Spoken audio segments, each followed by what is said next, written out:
Devastated. Devastated.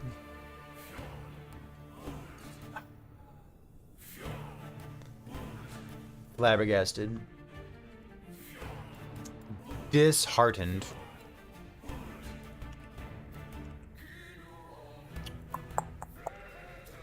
I really had to spend all day today participating in real life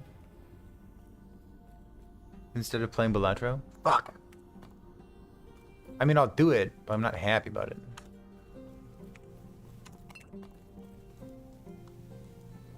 I'm not, like, happy about it. Ugh. It's on mobile? Like I didn't already download it? Homie.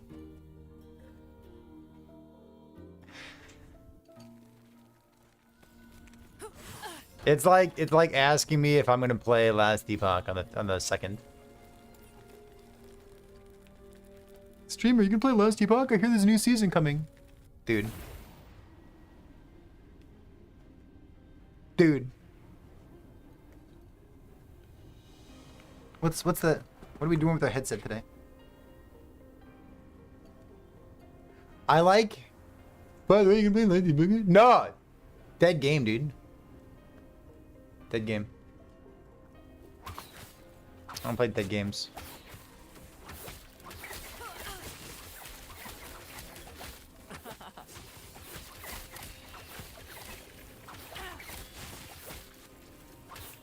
You wouldn't play a dead game, would you? You wouldn't dare.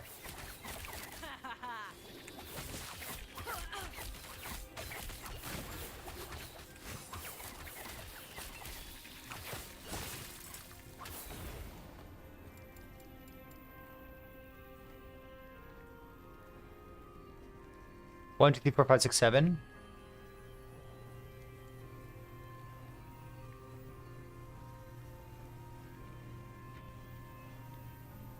You have to drop everything here. Are we shifty? We just talked about Smokey, didn't we? Cooldown duration minus 50%, huh?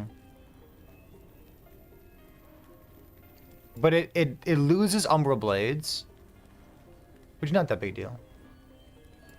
Loses Umbra Blades, loses damage multiplier.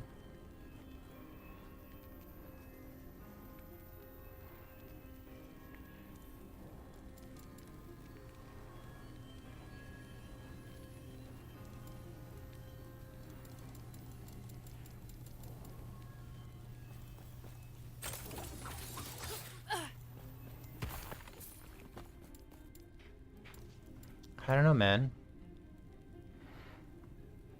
Can't quite have it all, can I?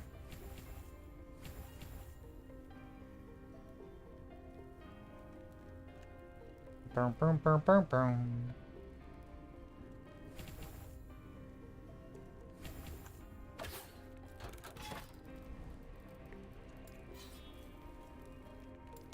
I don't know. I don't know, dude. Like, we just talked about how good Smoky Bomb is.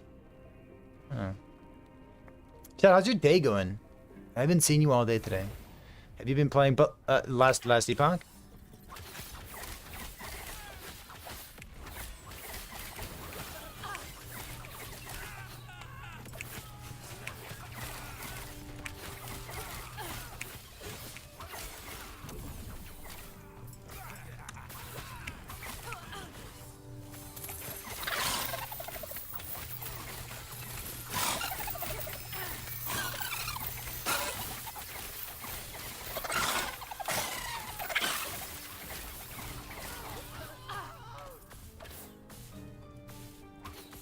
Balad Epoch?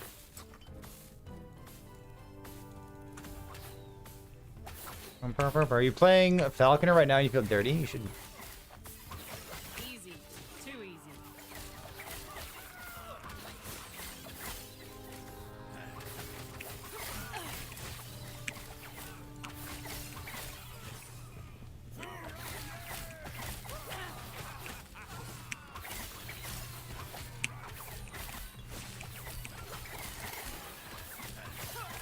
Are there any multiplicative increases to duration of an ailment?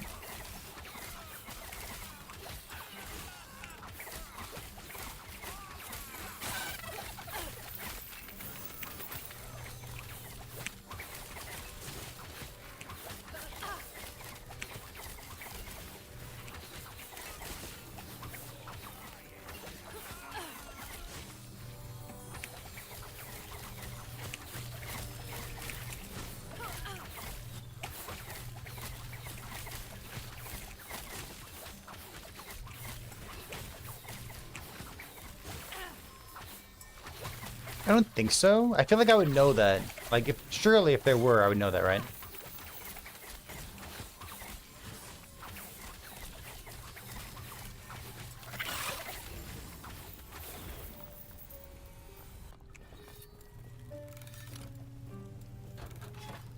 Surely.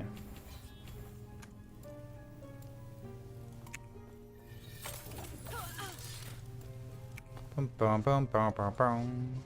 What's my last skill here gonna be?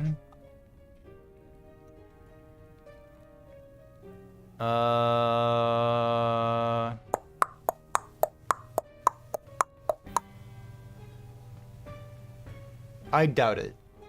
I doubt it. Shadow Daggers.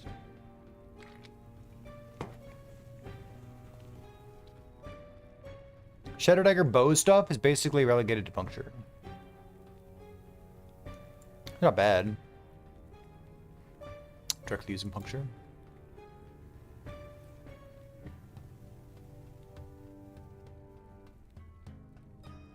What's my last skill, Chad?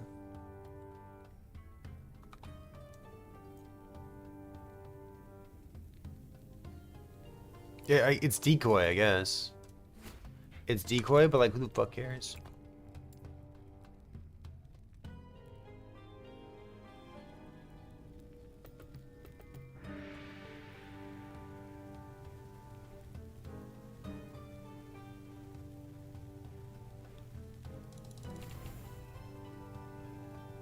Shift to decoy. I want smoke bomb as my traversal.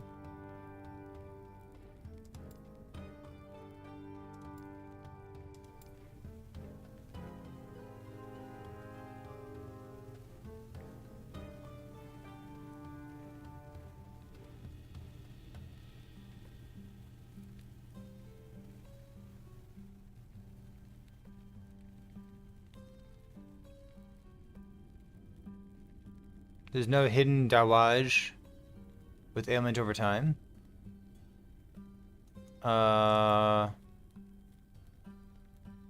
Hidden damage. What do you mean? What do you mean hidden damage?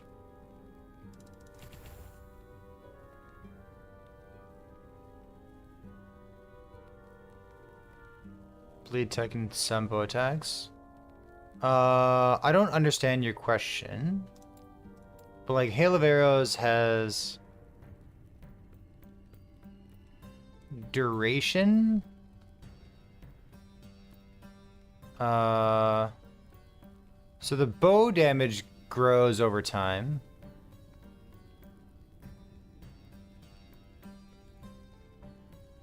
Deals more bow damage per stack of bleed and enemy up to maximum. Like sources, you don't think I'm talking about duration bonuses with ailment. Just Hail of Arrow duration would be like the sneaky thing.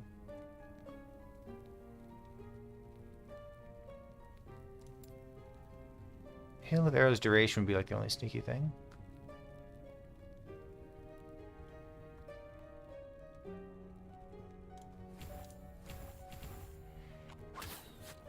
I like spec that skill and never use it. The plan.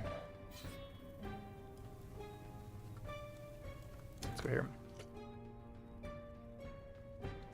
Otherwise, no, it's like normal bleed stuff.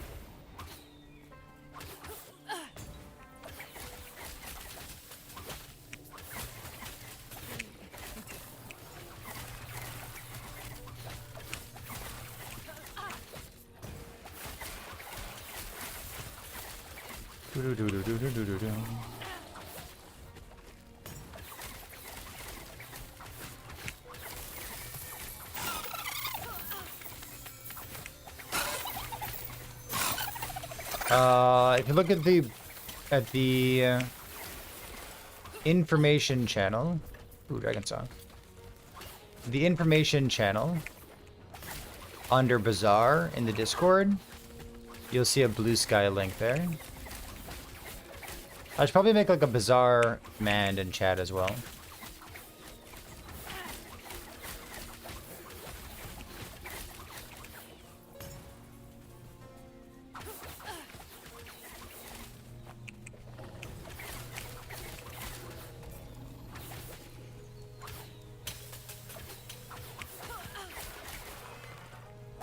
It's not the worst monetization that they could come up with,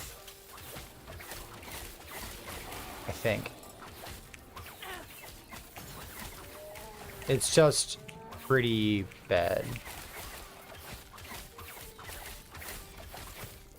Also, for people like me who didn't know Reynad, we definitely got to meet Reynad. Because he is not the right person to put in front of a microphone. In fact, he might be the worst possible person to put in front of a microphone.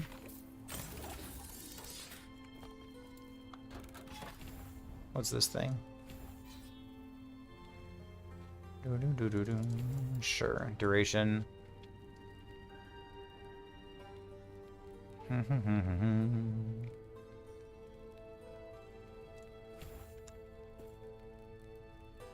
go here. Definitely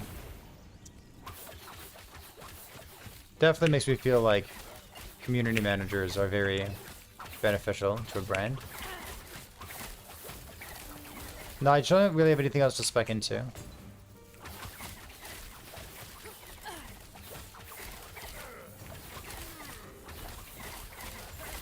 Oh my god.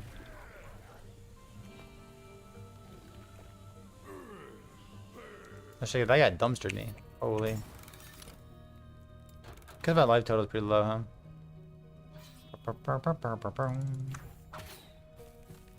Net puncture?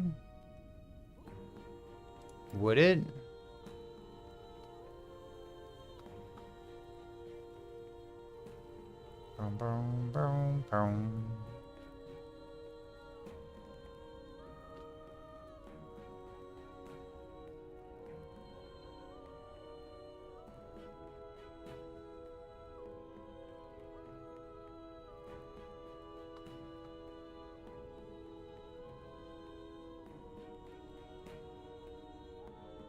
Deal less damage. Frailty stacks, falcon damage.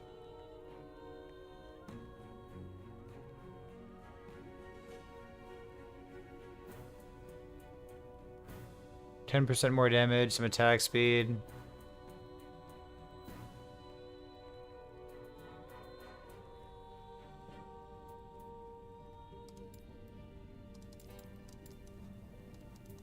I guess? I don't like this. My head needs to be free. There we go, that's better. That was close.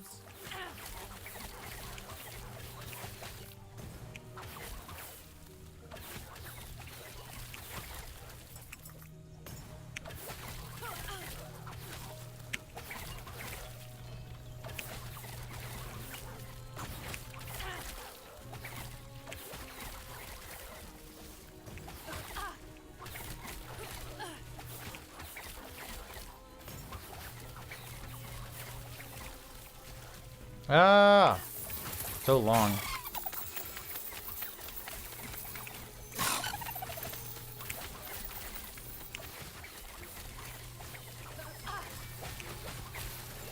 Ouch.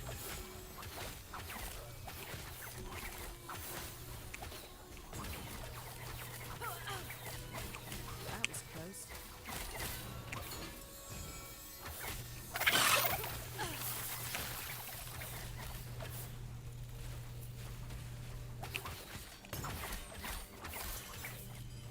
I do kind of find myself wondering, like, why am I not just playing crit instead?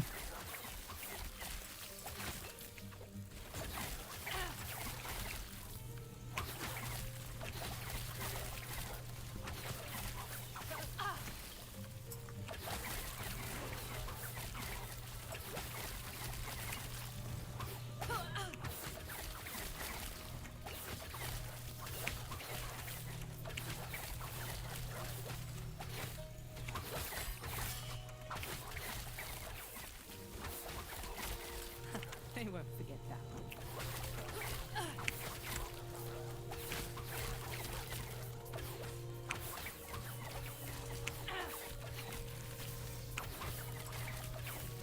Yeah, it does seem like everyone's excited about Heartseeker. I mean, to be fair, like, it looks really fucking good. Basically, when Snap Pokemon Unite... Yeah, extremely likely that that's going to be the case. And then, like, just, like, F-tier communication with the community.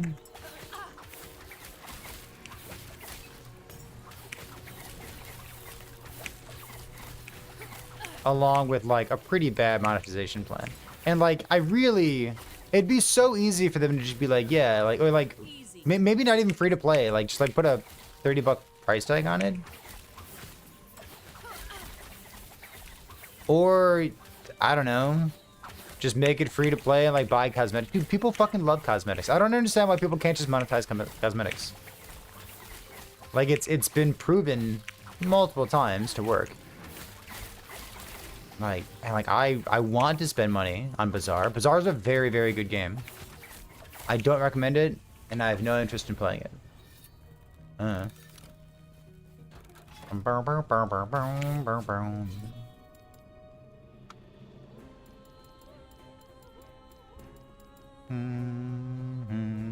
never played Bleed Hair of Arrows, but I know Dread loves Bleed Hair of Arrows. So if I were going to go play Bleed Hail of Arrows, I'd go pull up one of his videos. I have no experience, and he has a ton of experience in that particular build.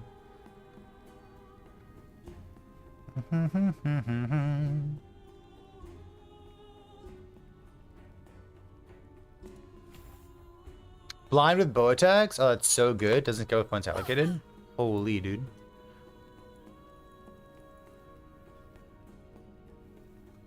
I need this node. There we go, soon.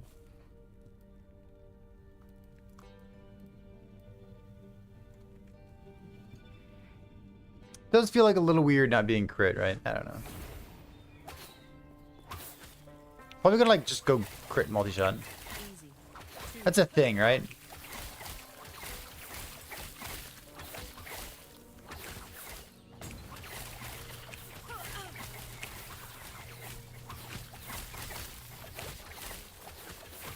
That was close.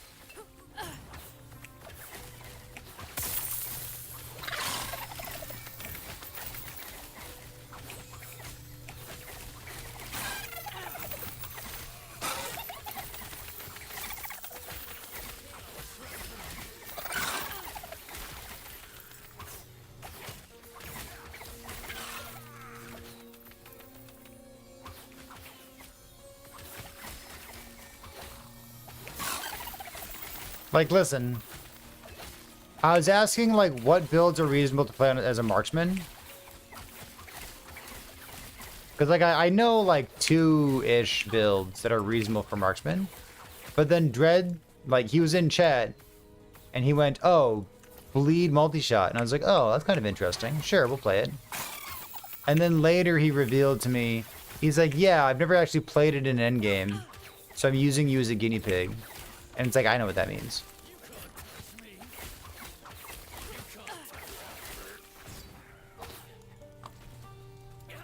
I know what that means.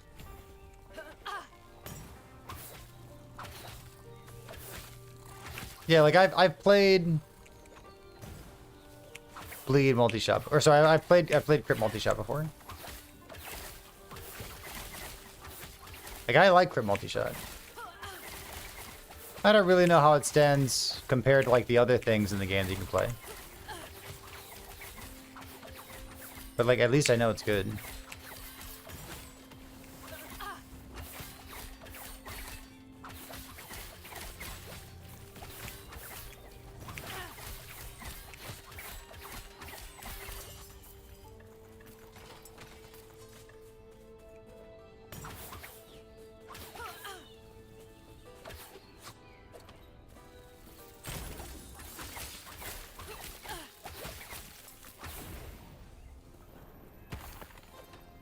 I mean, a marksman staying close to a target is like tale as old as time, right?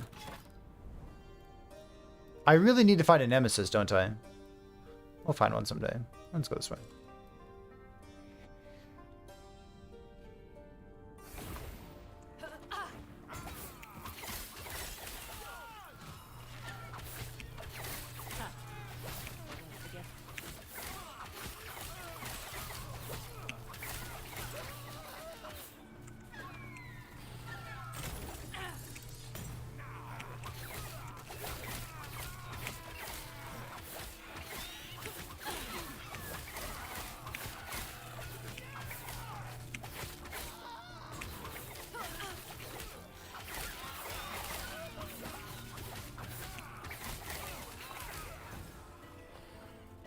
Oh, whoops. There's the nemesis. Okay, good.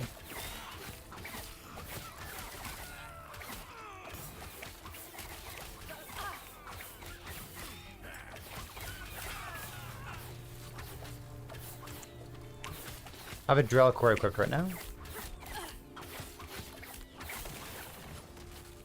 Yeah, I think any multi-shot build wants drill cores. Like having plus arrows and minus mana cost is like pretty nuts. Considering that you have affixes for like percent increased damage with multi-shot per arrow. You know what I mean?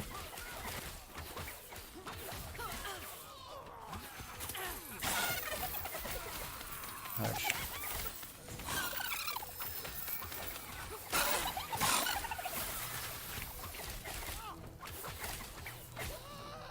So increased damage over time. Yeah, the mana cost is like really fucking nice. We have T5 stun chance. Not quite what I wanted.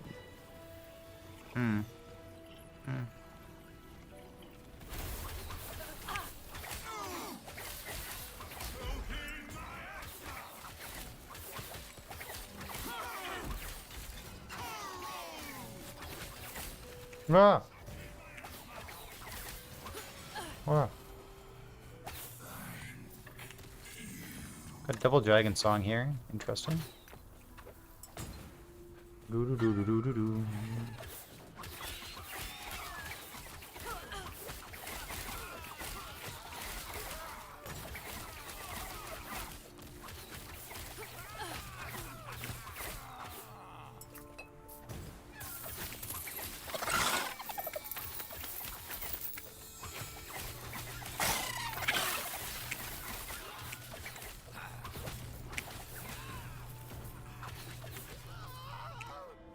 I mean, not having the flat critical strike chance kind of stinks.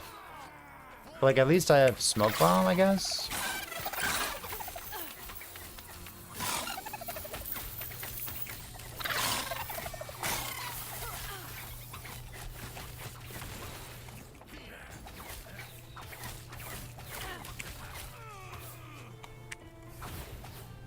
I guess.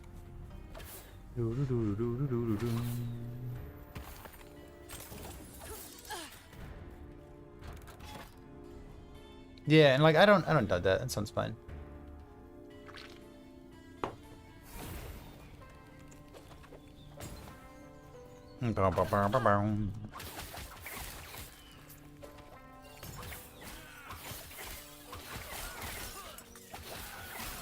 Was that his hardcore character or was that something else?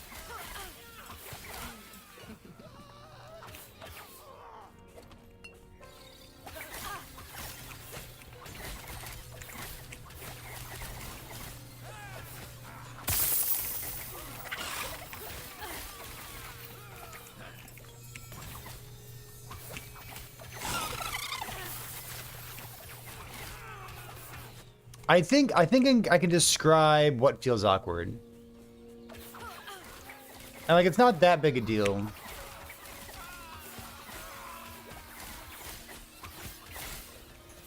But I think I can adequately put it to words.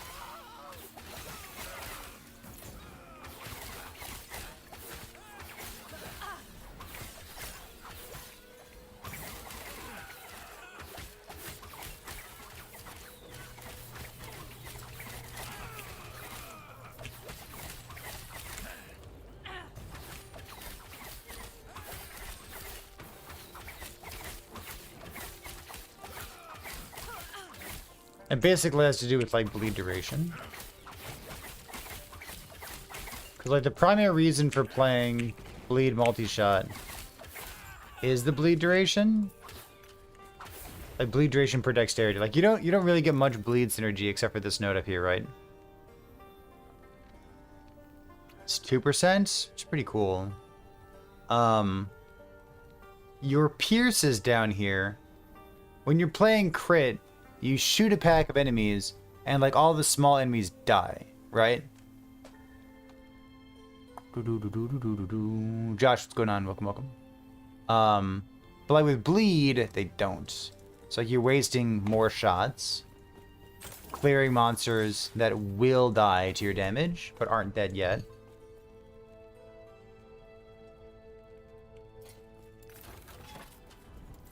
You know what I mean?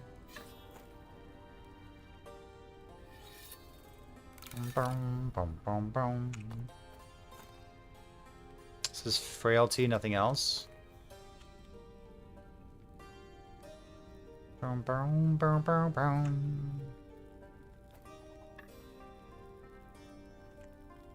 Or stun chance. I guess like I'm just gonna like I'm gonna egg these as well, and like if the dragon song ends up being good, I'll just like pivot to something else. I'm gonna like keep playing what we currently have until we hit like a good unique bow, right?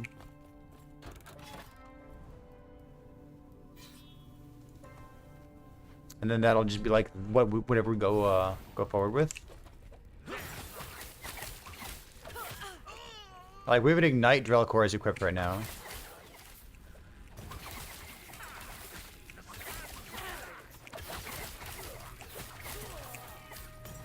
Which is fine, I guess. Comments on the video? On which video?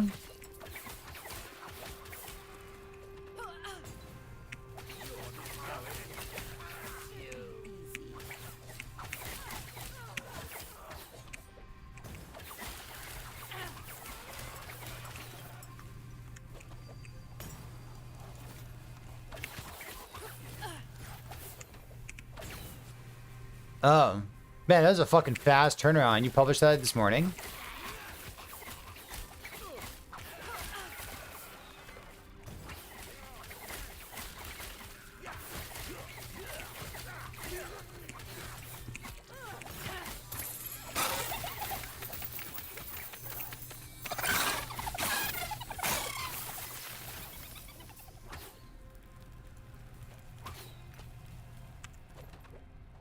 There's 100 comments you posted 5 hours ago? Good lord. Math, what's going on? Welcome. Draw course, shotgun, probably control or bow class. Was it not enough? Trawaka? What the hell does Trawaka do?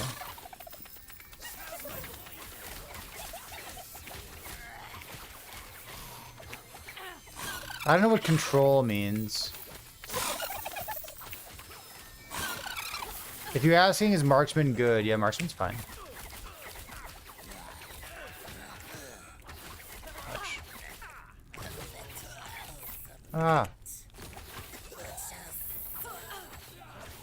Boom, boom, boom, boom, boom. Bleed on hit, dude. It's a quiver. I know what it does. I just don't follow what you're trying to say. Like, you're using the word control, and the word control, in my mind, doesn't exist. So I don't follow. What did I just pick up? This thing. This thing? There we go.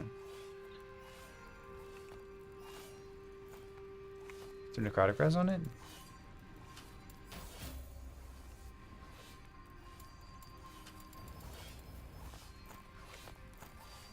Bow damage. Bow damage, physical damage. Maybe that does something.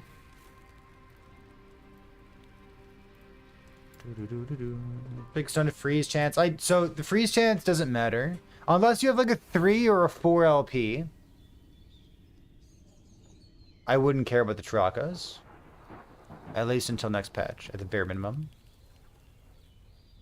And the stun chance? Yeah, stun's relevant. Like, you wouldn't use Drellcores because it has stun chance on it. You use Drellcores because it's a good bow. If you care about stun chance, you can take the sharpshooter nodes. Those are pretty good. C chance, C chance. C chance, all it takes is a couple ads to get Dread to subscribe to you. Easy peasy. That's all it takes, dude.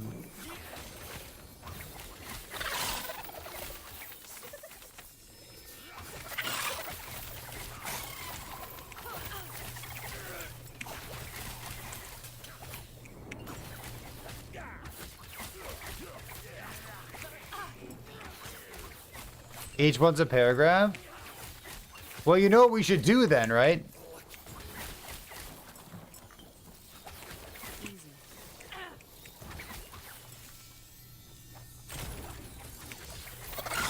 We gotta read them, dude. Yo, I've played this game before. Yo, what the fuck? Obviously. All right. You want? Yeah, I'll do it. Hold on. Are they 50-50 happy mad? Are they mostly happy, mostly mad? I don't need details, but I wanna know that. The bosses are mechanically lame. Some of the bosses are neat. I think most bosses are generic or are mechanically lame. The bosses in Last Epoch definitely get a lot more fun if your character sucks. Which honestly is why I don't really mind playing shitty characters. Because it's kind of like a different kind of fun. Sometimes I feel like I should try to like impress Twitch chat and impress YouTube by playing good builds. That's the kind of thing that happens at the very beginning of a new league. You know what I mean? But like right now, we're just kind of like shooting the breeze and talking about YouTube comments. Like it doesn't really matter what I do here on the screen. And like I can have whatever kind of fun I want.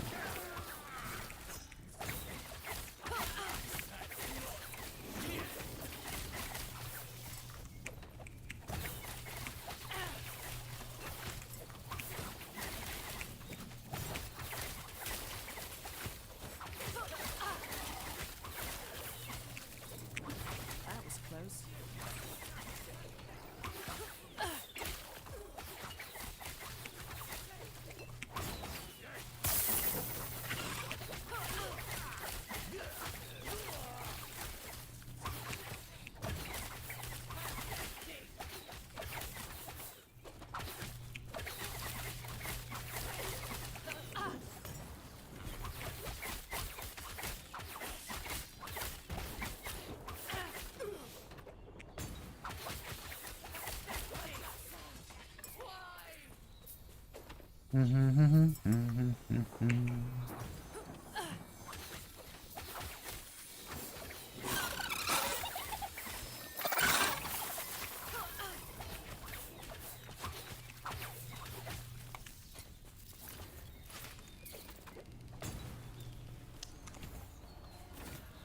Damn.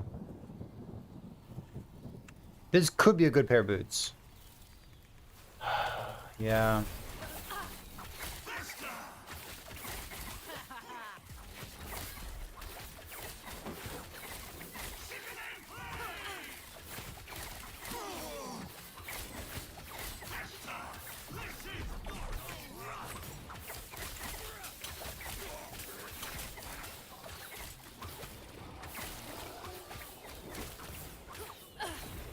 Boom, boom, boom, boom, boom, boom. I really want to, like, those boots aren't terrible. Ooh, speaking of not terrible. I've got a +4 to multi-shot helmet. Man, chat, I've got a +4 to multi-shot helmet and a set item. Man, if only I could combine those in some way. Fuck. Stupid lusty punk. Ugh.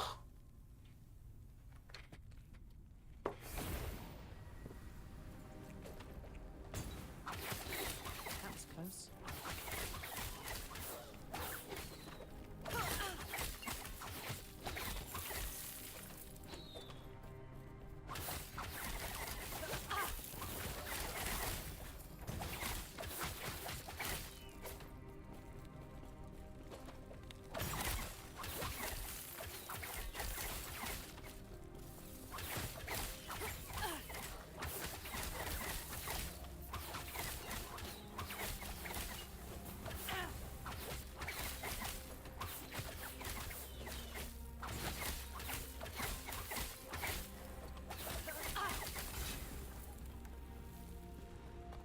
I'm gonna unspec this node. Unspec this.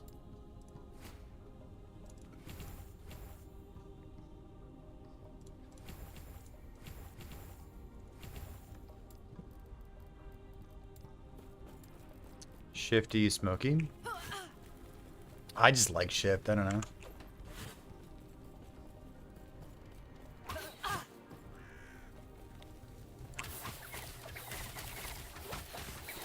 They won't forget that one.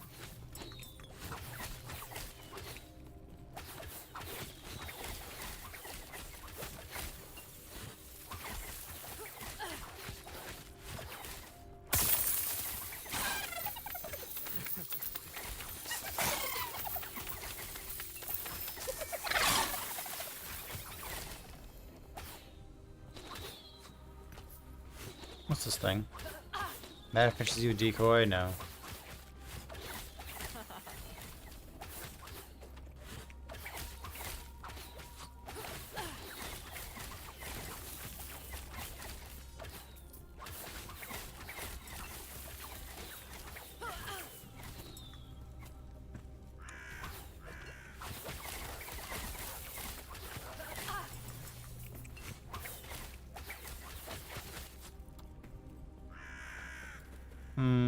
This.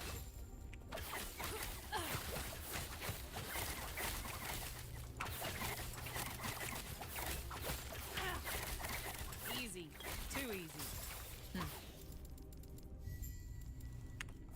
Alright, so when are we doing React content, chat? What do you think? Do I think Bleed Falconer gets nerfed? Do I think Bleed Falconer gets nerfed? Yeah. Probably. Right? Maybe. Maybe not. It's pretty good.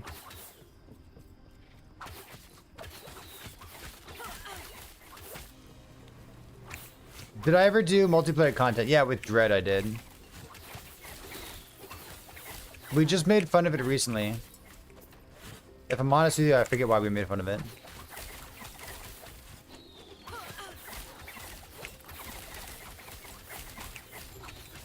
I remember thinking that the multiplayer content that we made was like some of the most fun that I've had in Last Epoch. Dude, friendship is like literally busted. It's so good.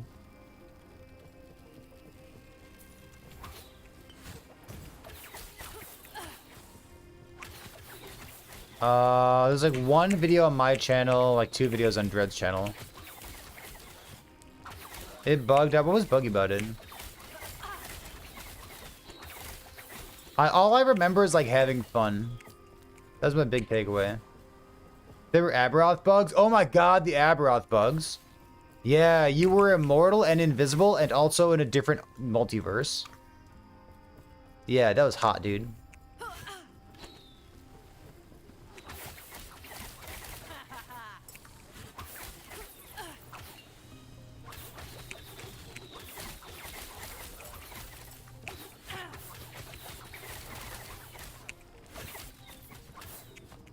I remember the last Epoch multiverse theory.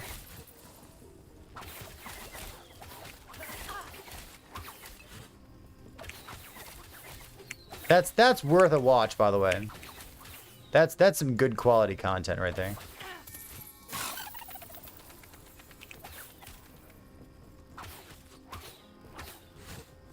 You will come.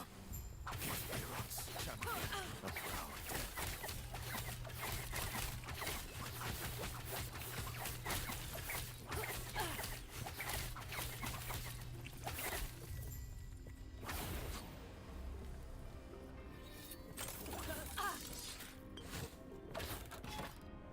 Good, just good quality content.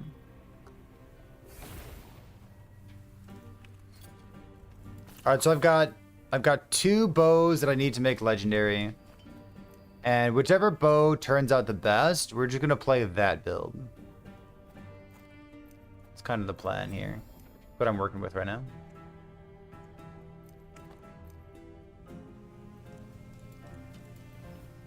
Physical damage.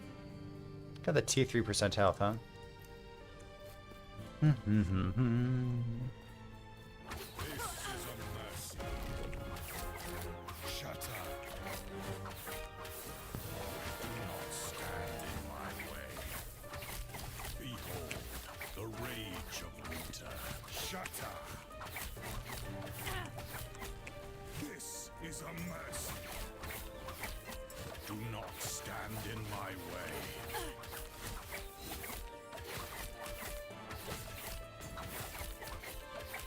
Shatter. This is a mercy.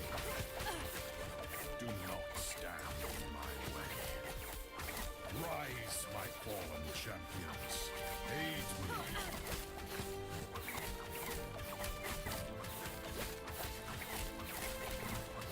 Oh, what are those nodes on the left side of shift? What do those do?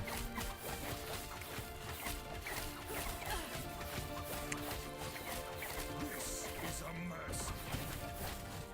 Shatter. Come, sons of Aberroth. Aid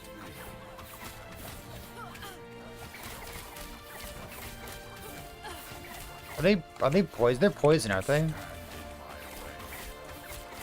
This is a mercy. Shatter.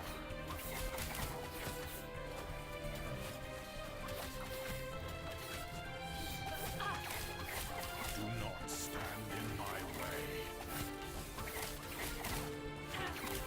This is a mercy. Shatter.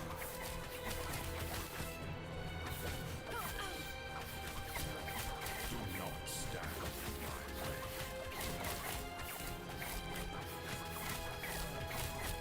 This is a mercy. Oh my god. Shatter.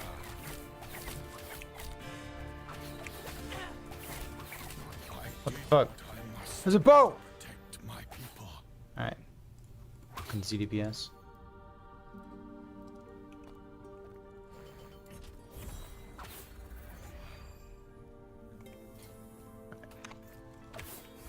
Alright, now we got 3 bows to egg. How about that? Fire, Marksman, Dragon, Song, Cinder? No, just replace Cinder with the new skill. Done. That's all you need, dude.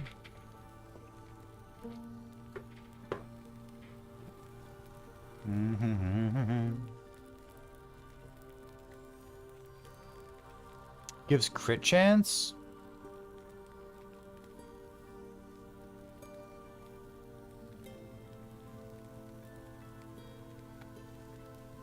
Increase damage over time? What the fuck?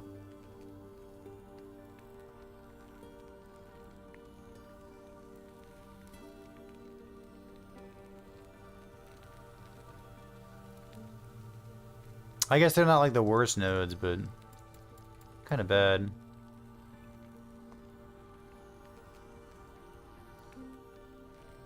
Be nice to have shift shurikens too, wouldn't it?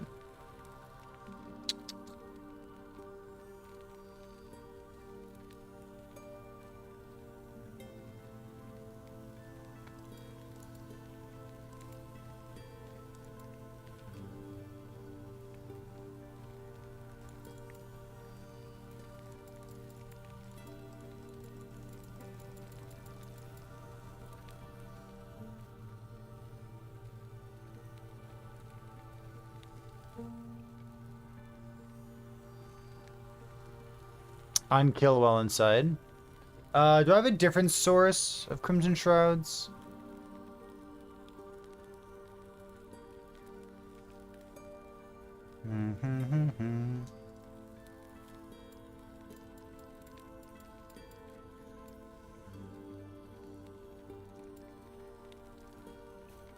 Kind of wonder. I don't know. We're gonna go last ruin first. Maybe? And then do Spirits of Fire, get this one out of the way. I think so. Like, we're kind of a melee build right now, right?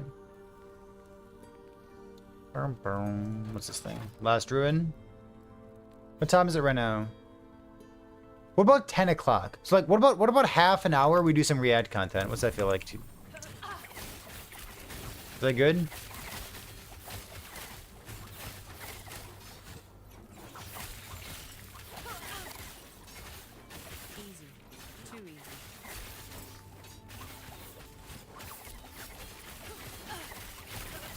Content? Dad, how many of you like content?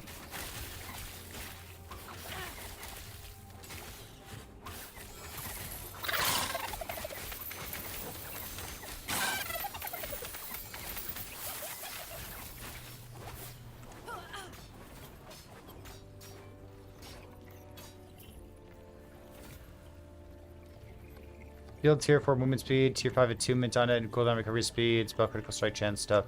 I'm just gonna banish all this. If I go like this. Go here.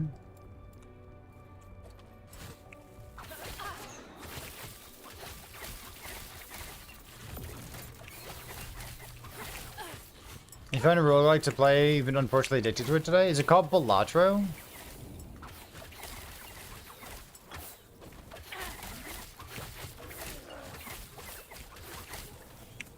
No? Chad, I feel like I'm the last person in the world to try Balatro.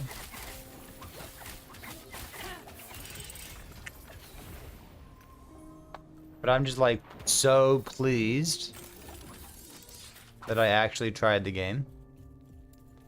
It's so good. I like it.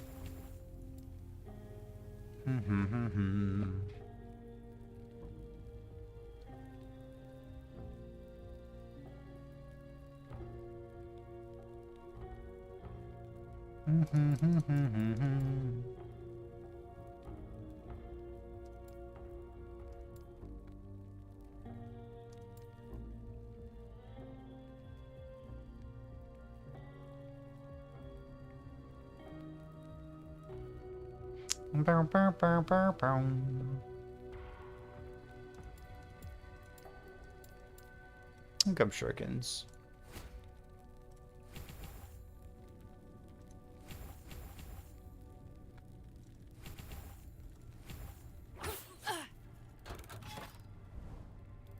In. A lot of the multis are just cut videos. I think it's just cut videos.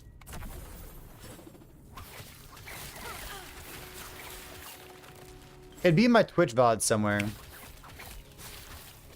I guess. I guess it'd be in there.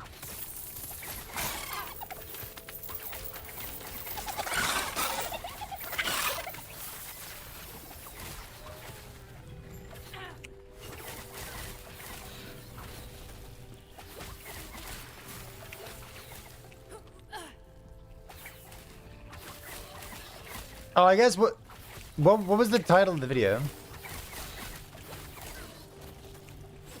Was the title of the like video something inflammatory like Get Good Nerds?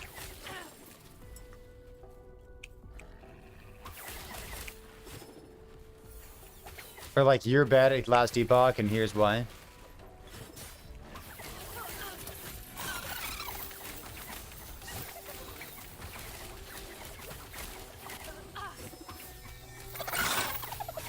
Is it too difficult? The answer is like a resounding no, right? Ain't nobody out there. Ooh, damage per Aberroth once shot. Ain't nobody out there in their right mind. This is 5% with multi-shot.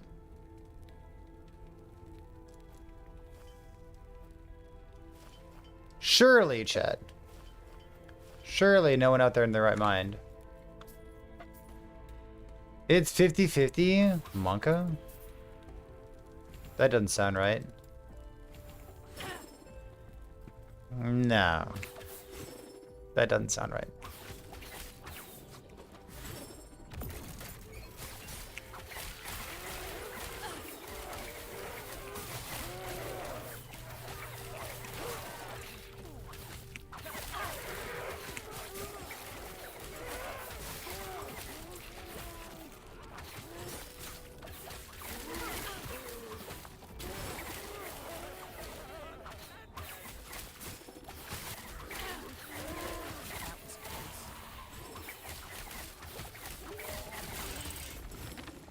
Got some of that damage per arrow with multi-shot going on. Ooh, it does feel good. It does feel good.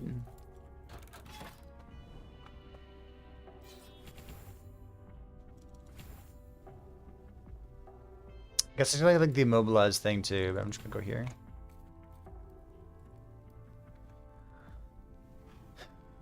Interesting. Chad, do you think Last Epoch's too difficult?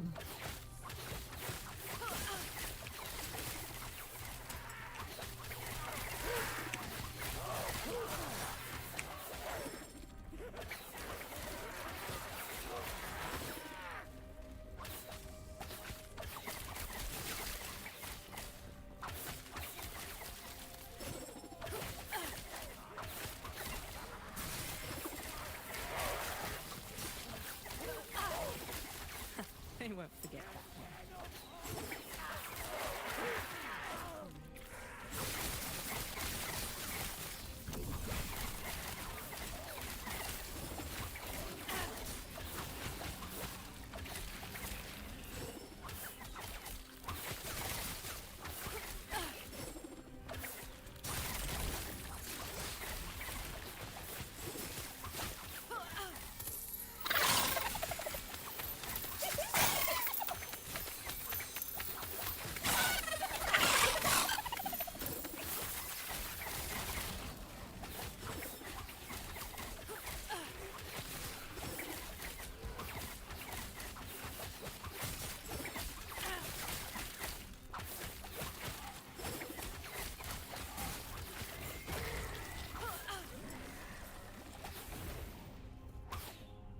Product damage. Yeah.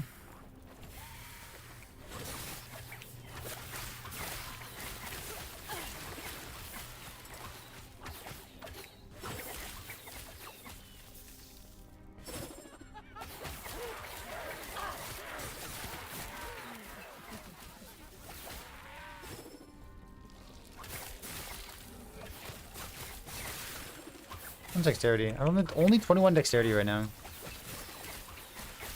I want to find the egg, man. I've got 3 unique bows that I need to egg.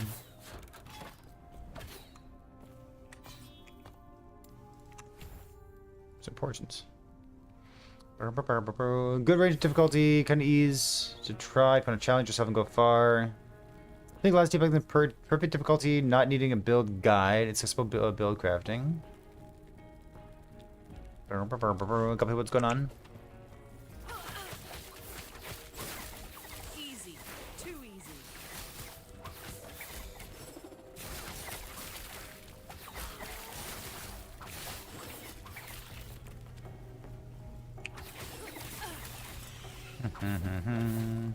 Patch notes when? In a week and a half.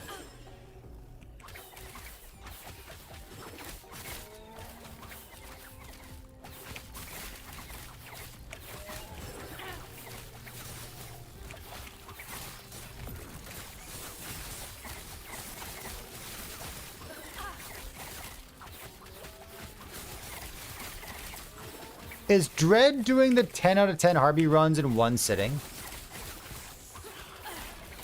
There's no way, right? Is he? I have no idea. No? Thank God. I'd feel strange if you were. 2 sittings? Good.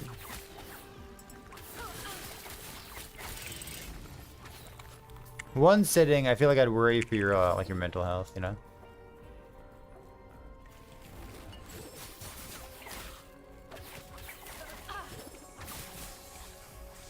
Have them one sitting, like the rogue classes.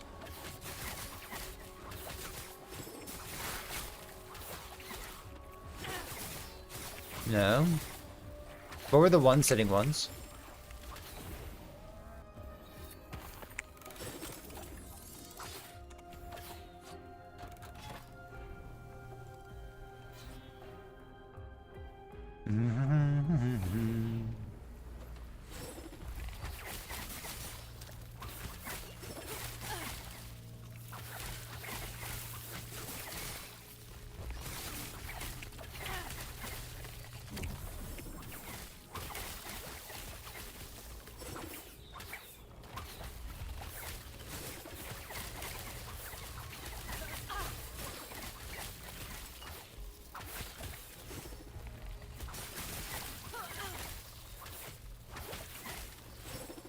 I guess the one that surprises me is Bleed Net Rogue.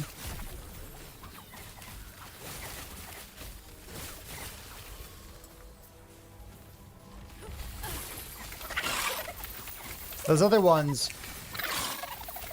The other ones are builds that you know very well. And also builds that are, like, good.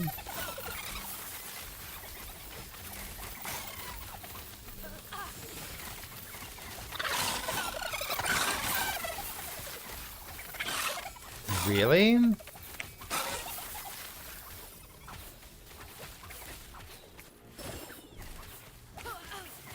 are you fighting your first Harby? Well, I'm about to fight my first Harby.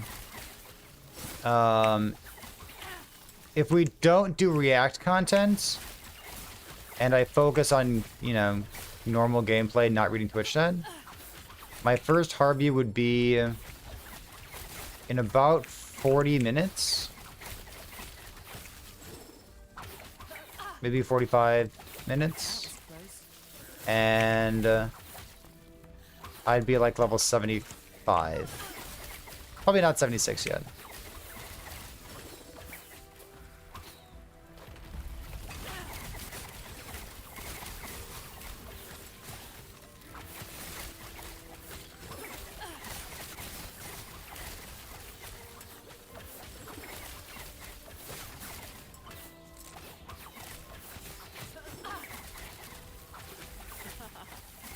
You fought your first one after.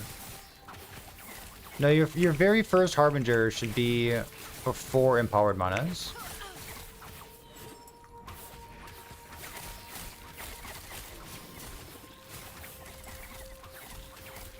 Very first Harby is in a level 90 mana. Tell that to the devs. Could have been a bug. Could have been you playing in Legacy and something weird happening.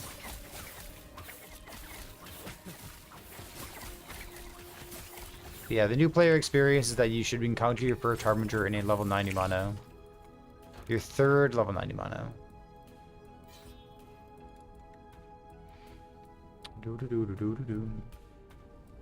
Bleeding at Rogue is best in every metric. Slay less damage, survivability, and clear better than the others. Should I be playing that right now? Is this a build that I ought to know about? I'm playing Bleed right now, dude. This thing. Damage per arrow per multi-shot? Yes. It's a blade dancer. Oh, you said rogue. Oops.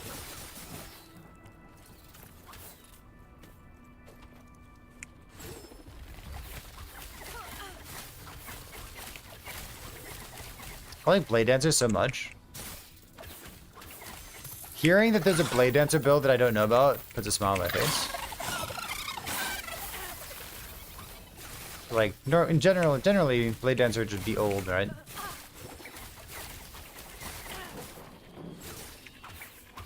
After gas bar, you get the following quest markers. So wait, after gas bar, if you are following the quest markers. Yeah, immediately in the same boss arena.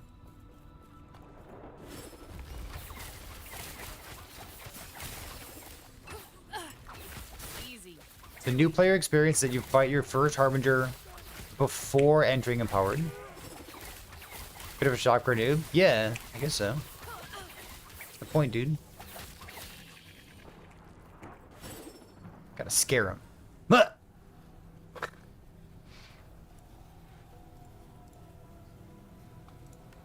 None of these are what I want.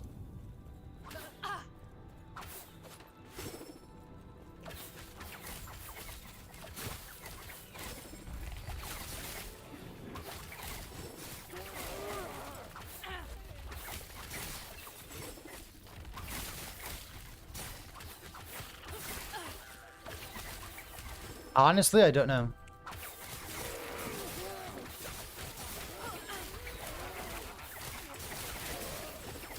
I don't think so.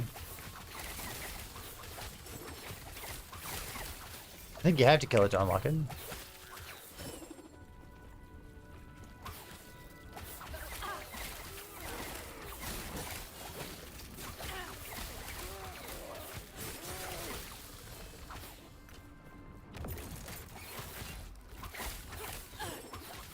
Because you can't opt out of the first one.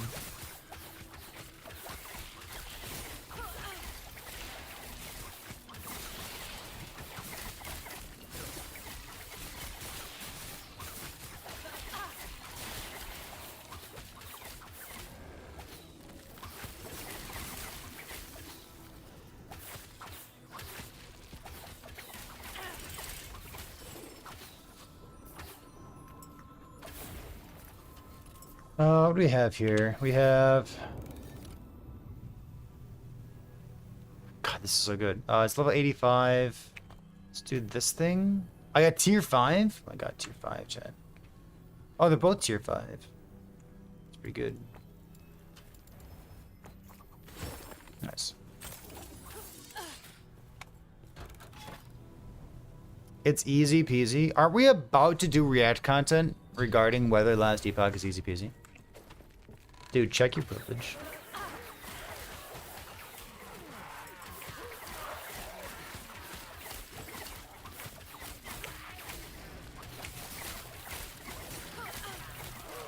Wait a minute. That was close.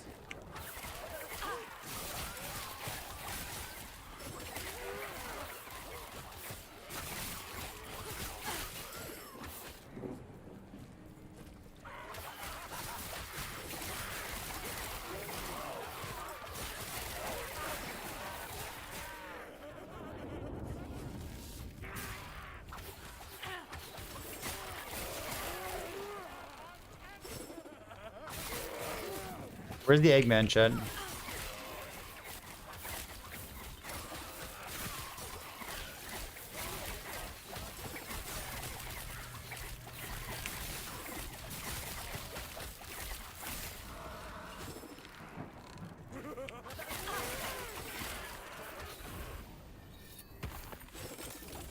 It's definitely the Echo that I've run more than anything else. That particular one there.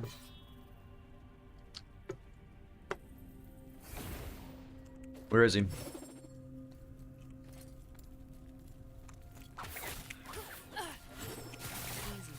Too easy.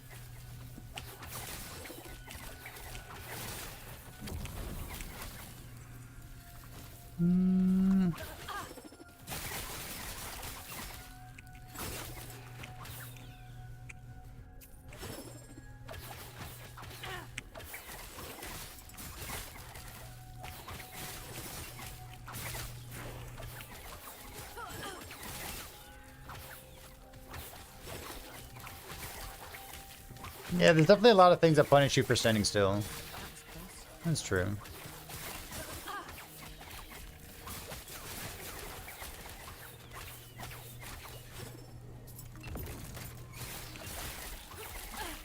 One of the jokes that I used to make in Path of Exile is like, don't stand where you are, and don't stand where you were.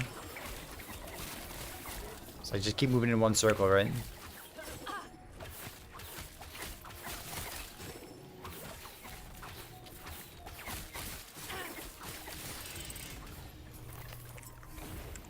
I'll go this way.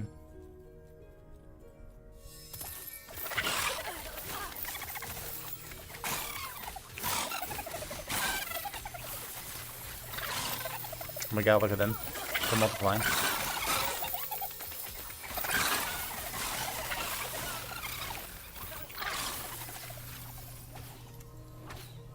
I feel like one of them should, like, drop a portal that leads to the secret lizard level. You know what I mean?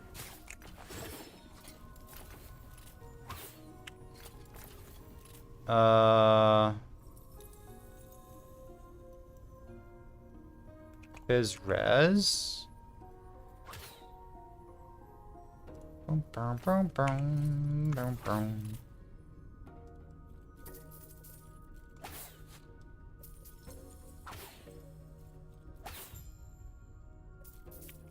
My current boots. T6 movement speed.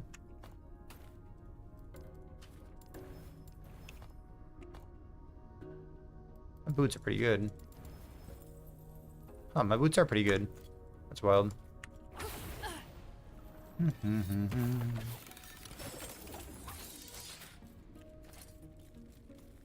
I need body armor someday. Boom, boom, boom, boom, boom, boom, boom. Crit chance per stack. Boom, bow damage.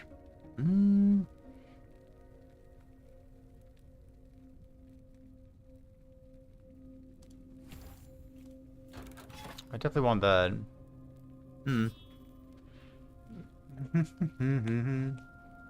Gonna level this Blade Dance Respec Marksman for 1.2? I don't know. Not Citadel boots? Yeah, we're only level 75 though. Citadel boots are 85. Everything, all the good base types are 85.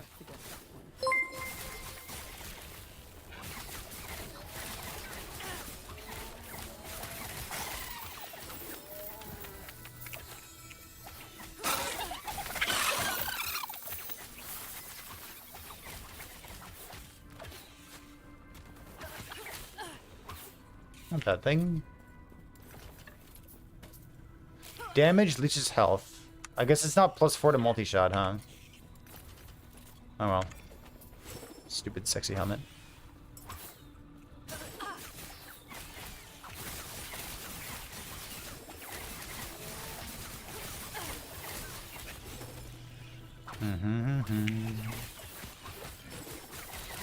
Do we have new base types?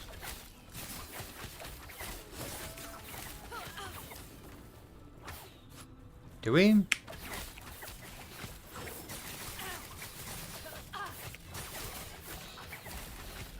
The gloves, you might still just be using them. They're just like a very high armor base, right?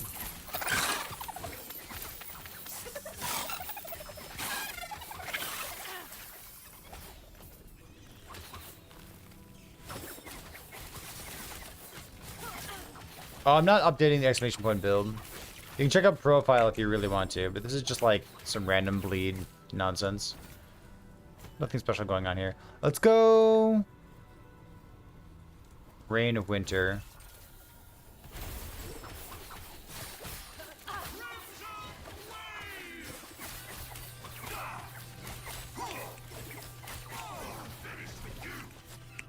like this.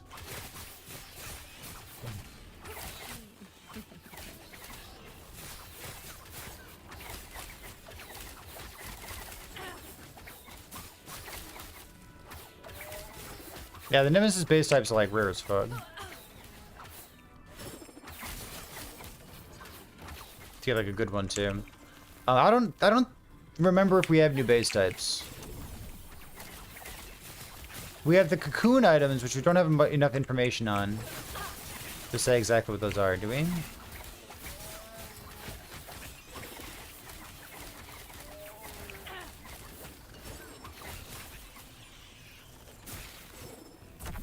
Last time I fought Majasa. I fight Majasa with some frequency. I like the +1 all attributes.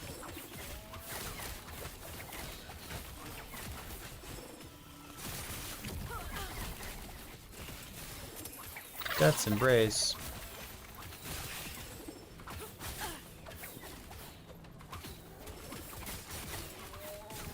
I know there's new base types for unique items. I'm not sure if we've seen anything beyond that.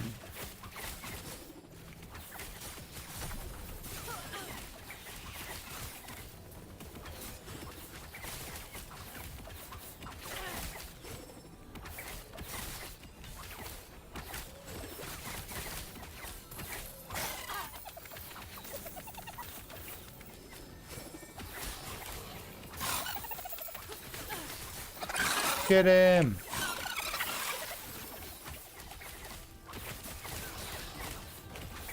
Why'd you fight lagging though? I don't know why you would. I never would. I haven't fought campaign lagging in like 3 years maybe? I don't know. Very long time.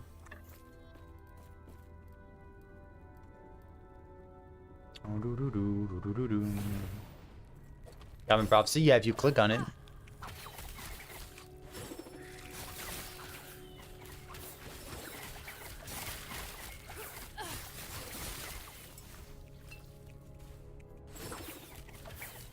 You can skip campaign lagging. I haven't fought campaign lagging literally in 3 years.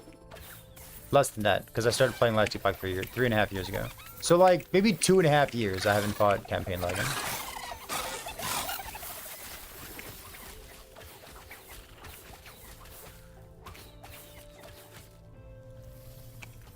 It's been a while.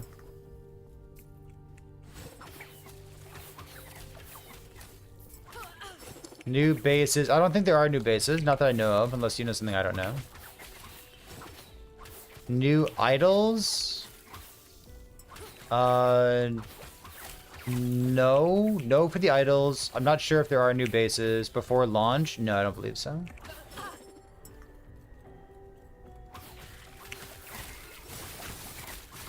I plan on doing it like, you know, a minute after I log in.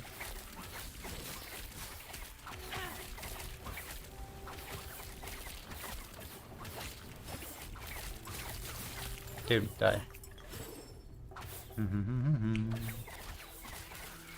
Yeah, I just don't do campaign prophecies. Easy peasy.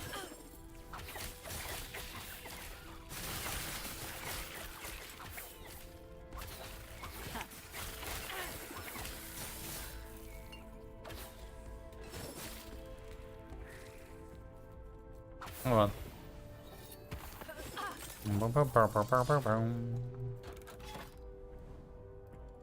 Chat, where is this guy? I want to see what he's doing in my Reign of Winter. Oh, there he is! Crit multi.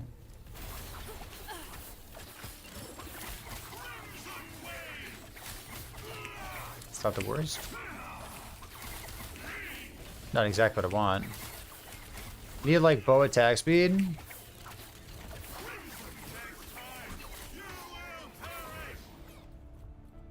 Need bow attack speed or the crit hybrid.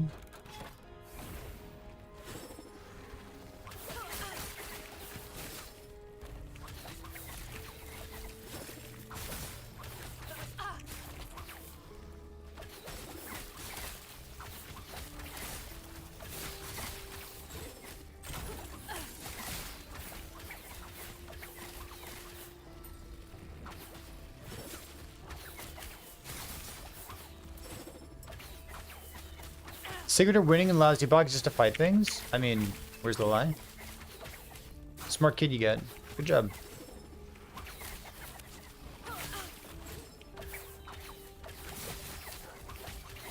Tell him it's just like school.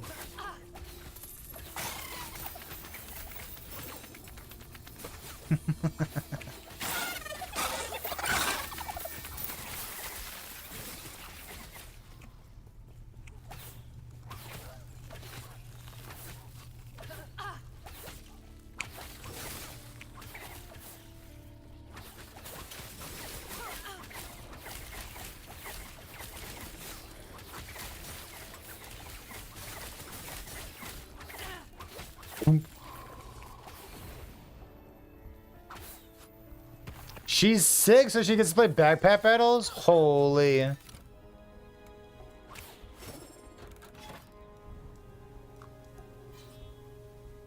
That's so good. Get her on Baladra too, okay?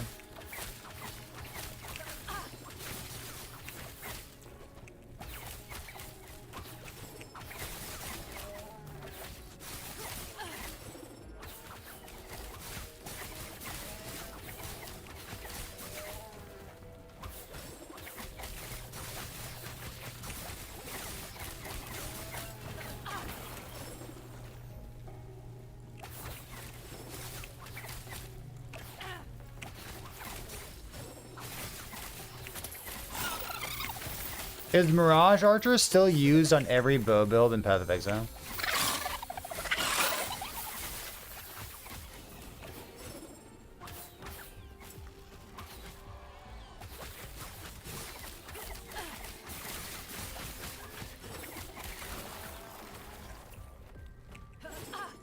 Yeah, what a skill, dude. Holy. Easy. Too easy. You want to know how to fix melee?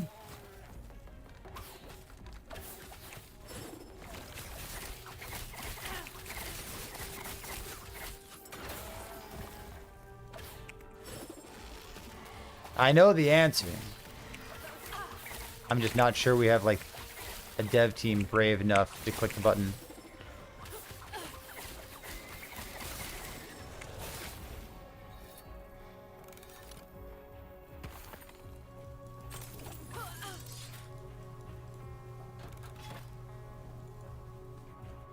More damage and attack speed? No.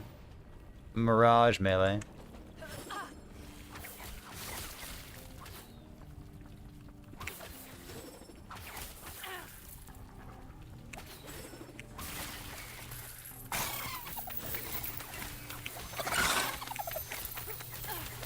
Echo melee? Sure, you can call it whatever you want. I want that. Ooh, 6%? Ooh, I got a 6 and a 5? Nice.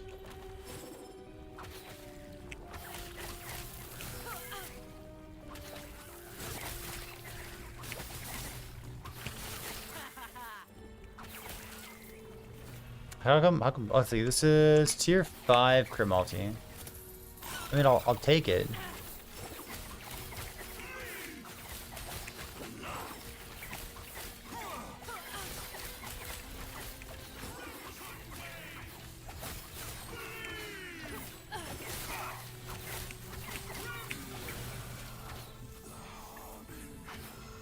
Not sure I'm gonna use it, but like, I'll take it.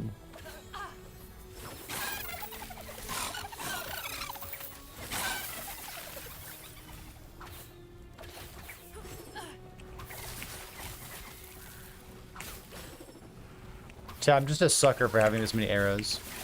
It's so cool, dude.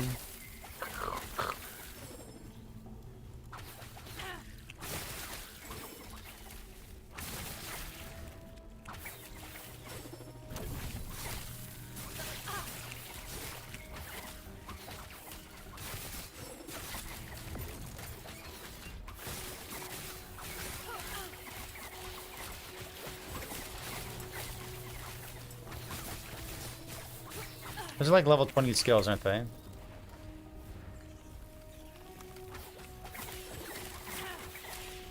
don't really feel like I need more mana efficiency. I think we're good.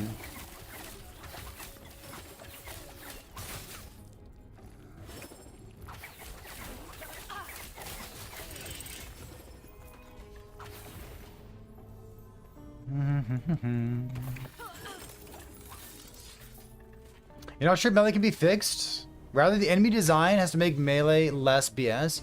Void pulls dropping on the boss every second, making you choose between attacking and moving. Range characters can attack and then move, yeah. Yeah, I hear you. I hear you. What time is it? It's 10:01. Okay, let's go fight a boss real quick. I should click on something, shouldn't I?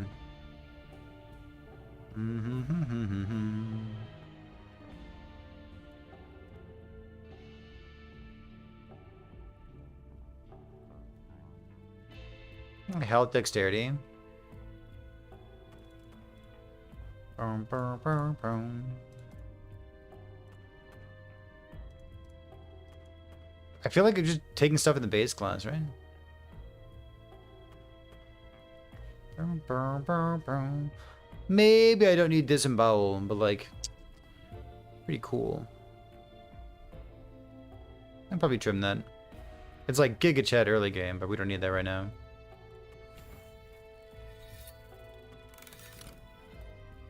Okay, so let's fight the boss, and then we're gonna go read YouTube comments. Oh yeah. Oh yeah.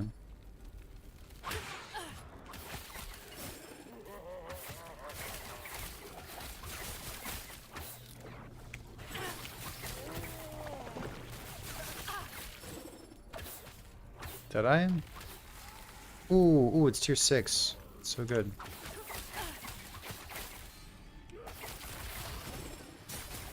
This thing.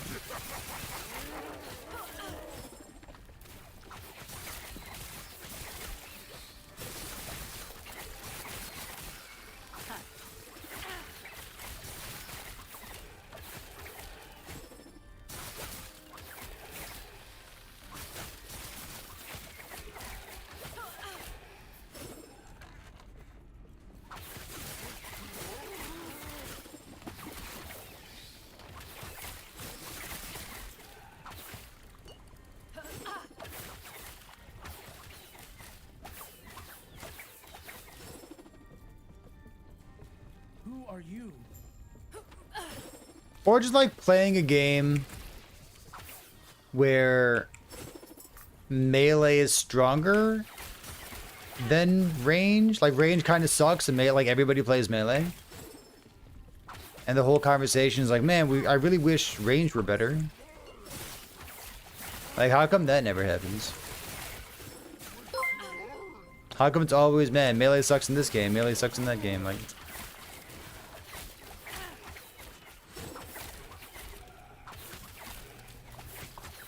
hello, what's going on?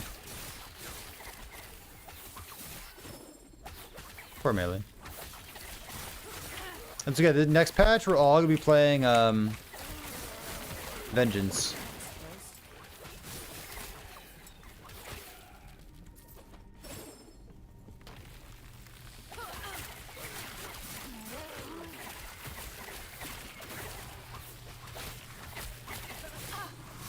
Oops.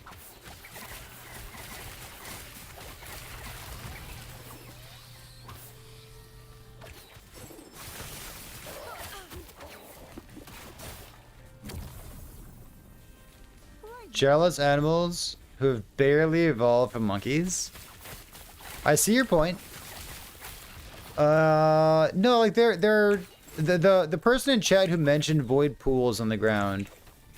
Like that's kind of the gist of it, right?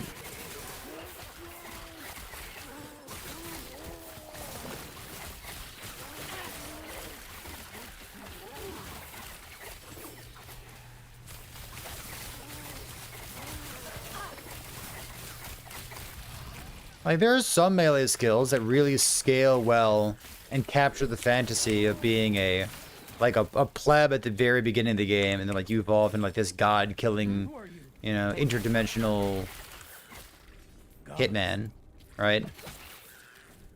It's like, action RPGs... What the fuck? Go check on them.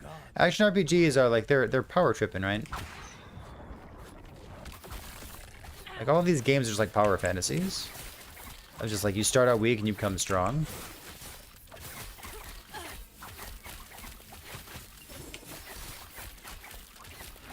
And like, some melee builds just like, even if you become super strong, like you're still just killing like one monster at a time.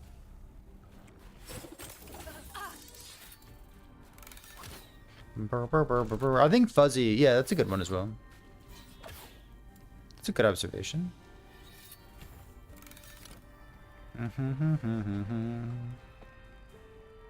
Them just slowed. Attack speed, pierce. I wonder if I need that.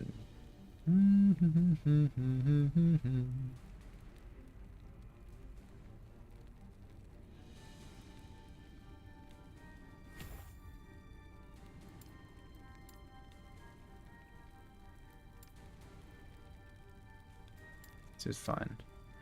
Bum, bum, bum, bum, bum, bum, bum, bum. Do, do, do, do, do, do. Range skills are easier to design. That resonates with me. It sounds right.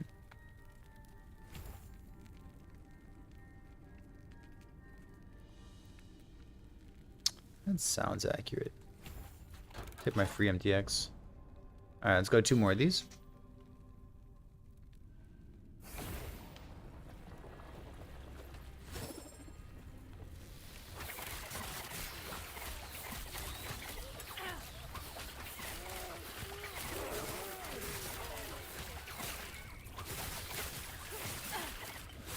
Melee Heartseeker? Holy shit, dude. I'd play it.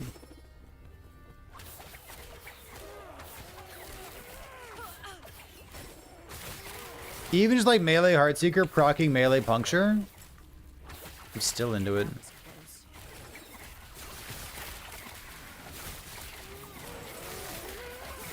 Chad, who's got $1,000? I need to go make a unique item real quick.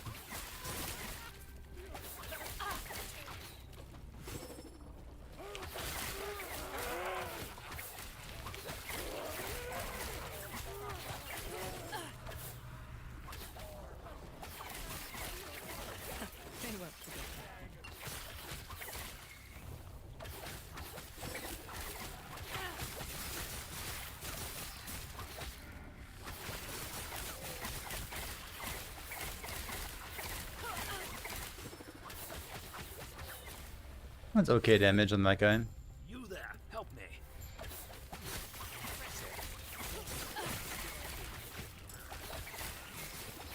Easy.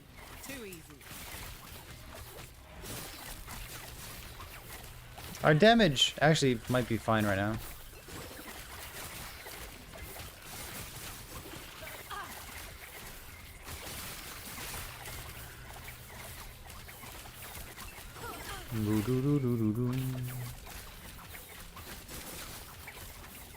Remove the quest and normal echoes? Fuck off, dude. Come on. You gotta do them once. And like they're fun. They tell a story. Give me a break. Get the fuck out of here. I wish they'd just like delete the campaign. Come on, dude. How come we're hiding past broadcast? Because Twitch is planning on getting rid of all the VODs for everyone anyways. We are introducing a 100-hour storage limit on highlights and uploads. This does not limit this limit does not apply to past broadcast VODs or clips.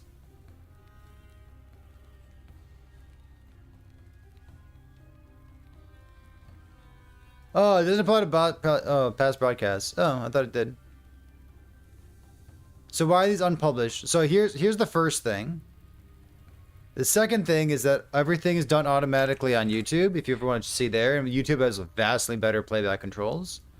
In general, I feel as though if people are looking for non-live content, that they're probably going to youtube.com, probably not going to twitch.tv/past broadcasts. The other thing is, for whatever reason, I can't get this to be automatic.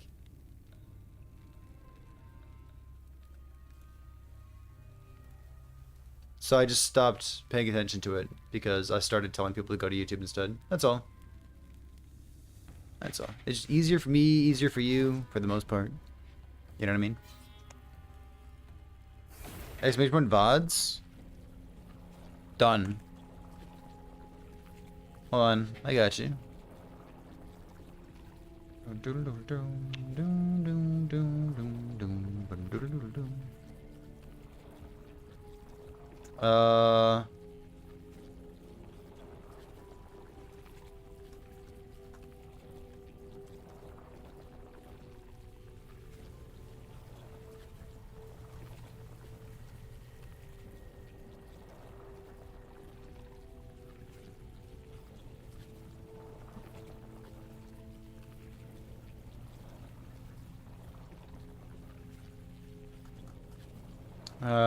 Let me do something real quick.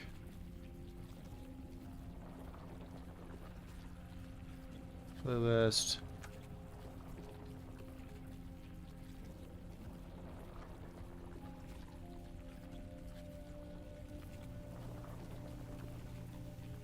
Spot, boom. There we go. Done. Click. Doodle-doo-doo. Boom, boom, boom. Lost refuge is not an iron wall that is left. Dying with our magic has no equal.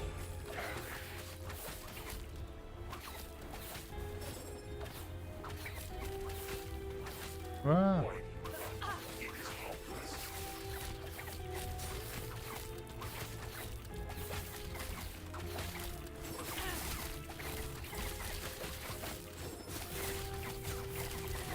Precious. No more evil to choose war. God, precious. My magic has no equal. Perish. Boop. Mm-hmm. Hopeless.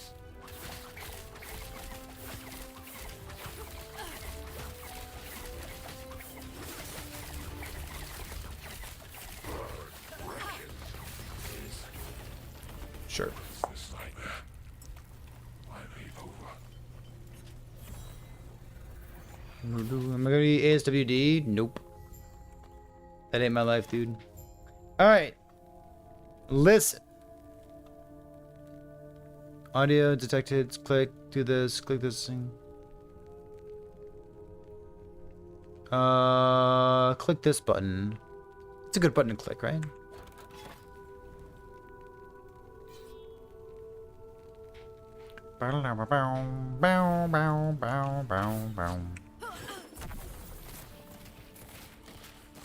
Alright, Dread, if you're out there. Alt tab, dude. Hello. Hello! Alright. I wasn't sure how long that was gonna take, so I just started another echo. Give me a sec. What do you think about what do you think about a Mirage Archer for melee? That'd be kind of cool. How come They have how that come in no Torchlight game Infinite. Oh, do they really? Oh, they haven't. Backpack Warrior is a thing in Torchlight Infinite. I want Backpack Warrior, dude. Sounds great. Yeah, Backpack Warrior would be great. Come on, Lasty Backpack Pop, what are you Warrior would doing? be Amazing. Is it good? People use it? Back in the day they did. I don't know about now. I just remember when it came out, it was pretty good. I haven't been keeping up with Torchlight because, you know, it's not really what I want anymore in the game. Sorry if I sound so tired. I just came back from eating. Oof. My dad made St. Patty's Day cheesecake. Ooh. He shared some with me. It's like the cheesecake that he normally makes, but he like made the top of it all green. I was like, yeah, it's pretty good. He makes a mean cheesecake, by the way. It's very good. All right. Content hero. Am I clicking record or you clicking record? You tell me. I was gonna have you do it this time if you wanted Me? to. I click record. Okay, so I think it's funny if we go back and forth. it is comical. I do like comedy. Okay, so is anything leaked on screen here? No, I don't think so. Baked or non-baked cheesecake? Technically, the cheesecake that my dad makes is a cheese tort, which may sound off-putting at first because it's a different noun, but I guarantee you, my dad's cheesecake is really good. The way he describes his cheesecake, he told me today, he's like, hey son, I've got 2 pieces of cheesecake left. And like what he meant is there's half a cheesecake left because he only serves cheesecake in quarters, which to be fair is right because that's how much you want to eat. All right. Okay. How do I? Okay. All right. How are we gonna do this? How do you want to do it? You do stuff. Let's go here. So I You want me to read 'em off to like no, you, like, or- share your screen. I should have Oh, your screen yeah. pulled up, right? Yeah. Okay. Let me. So you did that. We do it in a way where you can't just see all my recommended on my YouTube and all. Actually, you know what? I can just go into incognito tab. That's easier. Just cause I don't want people knowing what the hell I'm watching and stuff, right? What's your YouTube channel called? Is it not Oh, boy. Dreadful? It is. It's just with a 3, remember? I can't find youtube.com/c/dreadful? Or is there no C?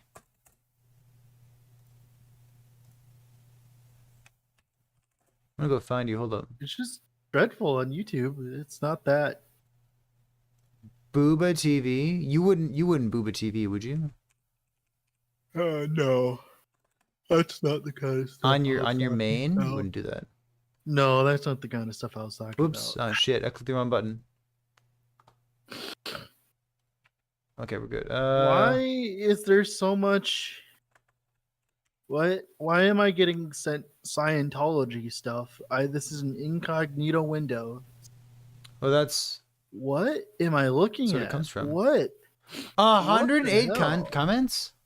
Yeah, I told you it's a lot for 4,000 views. That's an insane amount, mind you. That's so much engagement. Holy fuck, dude. I don't even think it's engagement. I think it's just people read the fucking title and just decided to type something, even though they didn't even actually read the I thing. need more question marks in my titles. Yeah, apparently so. Give me 1 second here. Okay, I'm gonna start streaming here. Hey, how come you don't put your face in your thumbnails? Because I don't want to anymore.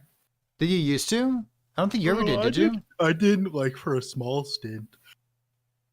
As well as you know, I have no idea what's going on with this, by the way. Can you because, fool a self-driving car?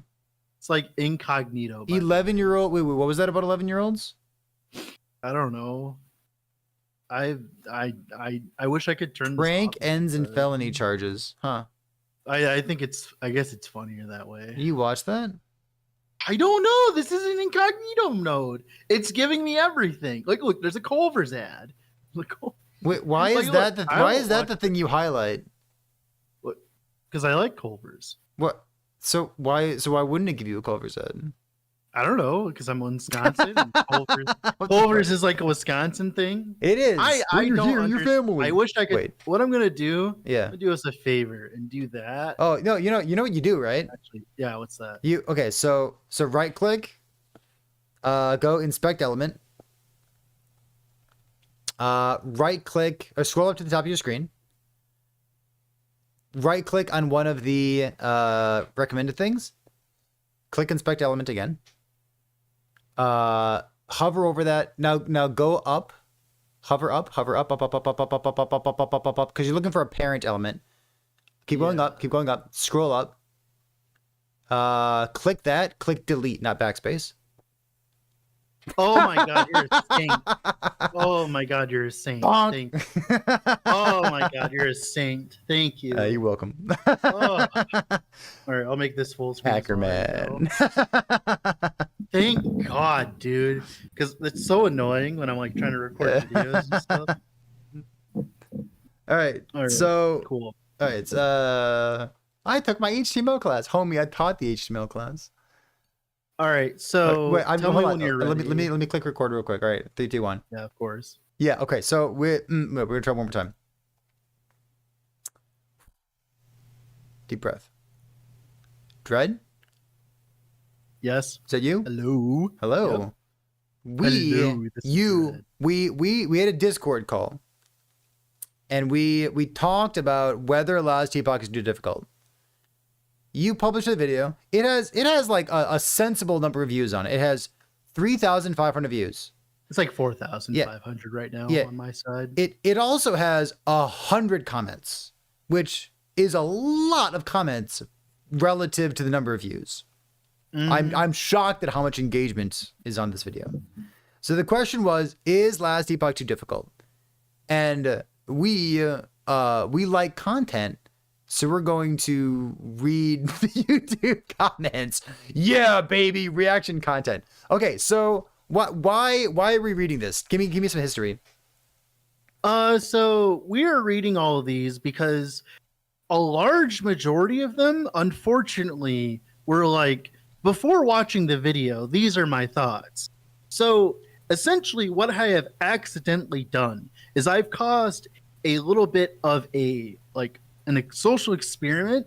There's so many people just telling us their thoughts on if Last Epoch is too difficult or not, because they just commented without actually watching the video. So there's a lot of just generic thoughts on like, how does the community think about this, right? Because we obviously know Last Epoch is not too difficult, right? But you say that, but apparently there's people in the comments who say that it is too difficult. Yeah, exactly. And that's why we're going to be reading some of these, because it's just interesting. I saw a few of them. So we're going to skip over Frozen because Frozen's fine. Yeah, skip Frozen. We're going to skip Frozen here. So we can just go down these, okay? If your comments get read, it's not because you're a good person or a bad person. You're a content person. We're reacting. Right. Just remember, this is an answer to is Last Epoch too difficult, okay? No pressure. No pressure. The random one-shots, even at high armor, ward, and resists, are what drive me nuts. What do you think about that, Perry? So I played a lot of hardcore in the past, but I played a lot of hardcore before 1.0 when the server authoritative stuff happened. So I was playing offline at the time. And my impression of the random one-shots in Last Epoch is that hardcore in LE was very fair because you would die to things that you knew that you were getting into a dangerous situation. And if you really wanted to run away and cower, you'd be able to. I never felt like random one-shots were the thing that was causing me trouble. And I think this is my same impression right now, that that your character, if your character's squishy, your character's squishy, and it's just a problem that you're deciding not to solve. Yep, we did actually talk about that in the video, which was funny. All right, next comment. I pretty much agree with you on the same thing here. So good, done. Second comment. Problem I've had is 90% of the game is easy enough to use any build. Then you get to your first real challenge after 20 hours, say, then realize your build sucks. I have an opinion on this. Go ahead. You want me to go first? Yeah, go right ahead. I was talking about this yesterday with my Twitch chat, and I would bet that this person is saying 20 hours in, casual, clear speed, whatever, and they're fighting their first Harbinger. Or their first the skinny Harbinger. The Lagan one. Or the Lagan Harbinger. Yeah. We're so the Harbingers, they represent a spike in boss difficulty, boss damage, and boss health. And boss difficulty is kind of a hybrid matrix of those things, but they do a little bit more damage, a bit more damage, a little bit more dangerous than the other boss that's there, but they're also 10 times tankier, which means that there's a lot of room for you to make a mistake. Right? Oh, yeah. You end up spending a very large amount of time fighting them. Yeah, and you need to focus the entire time. You can't just zone out by accident or lose interest because everything else in the game has been pretty easy up until that point.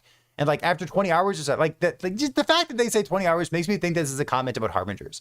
And Harbingers are weird because they're so fucking tanky unless you're playing a busted ass build. And I don't mean a good build. I mean a busted build.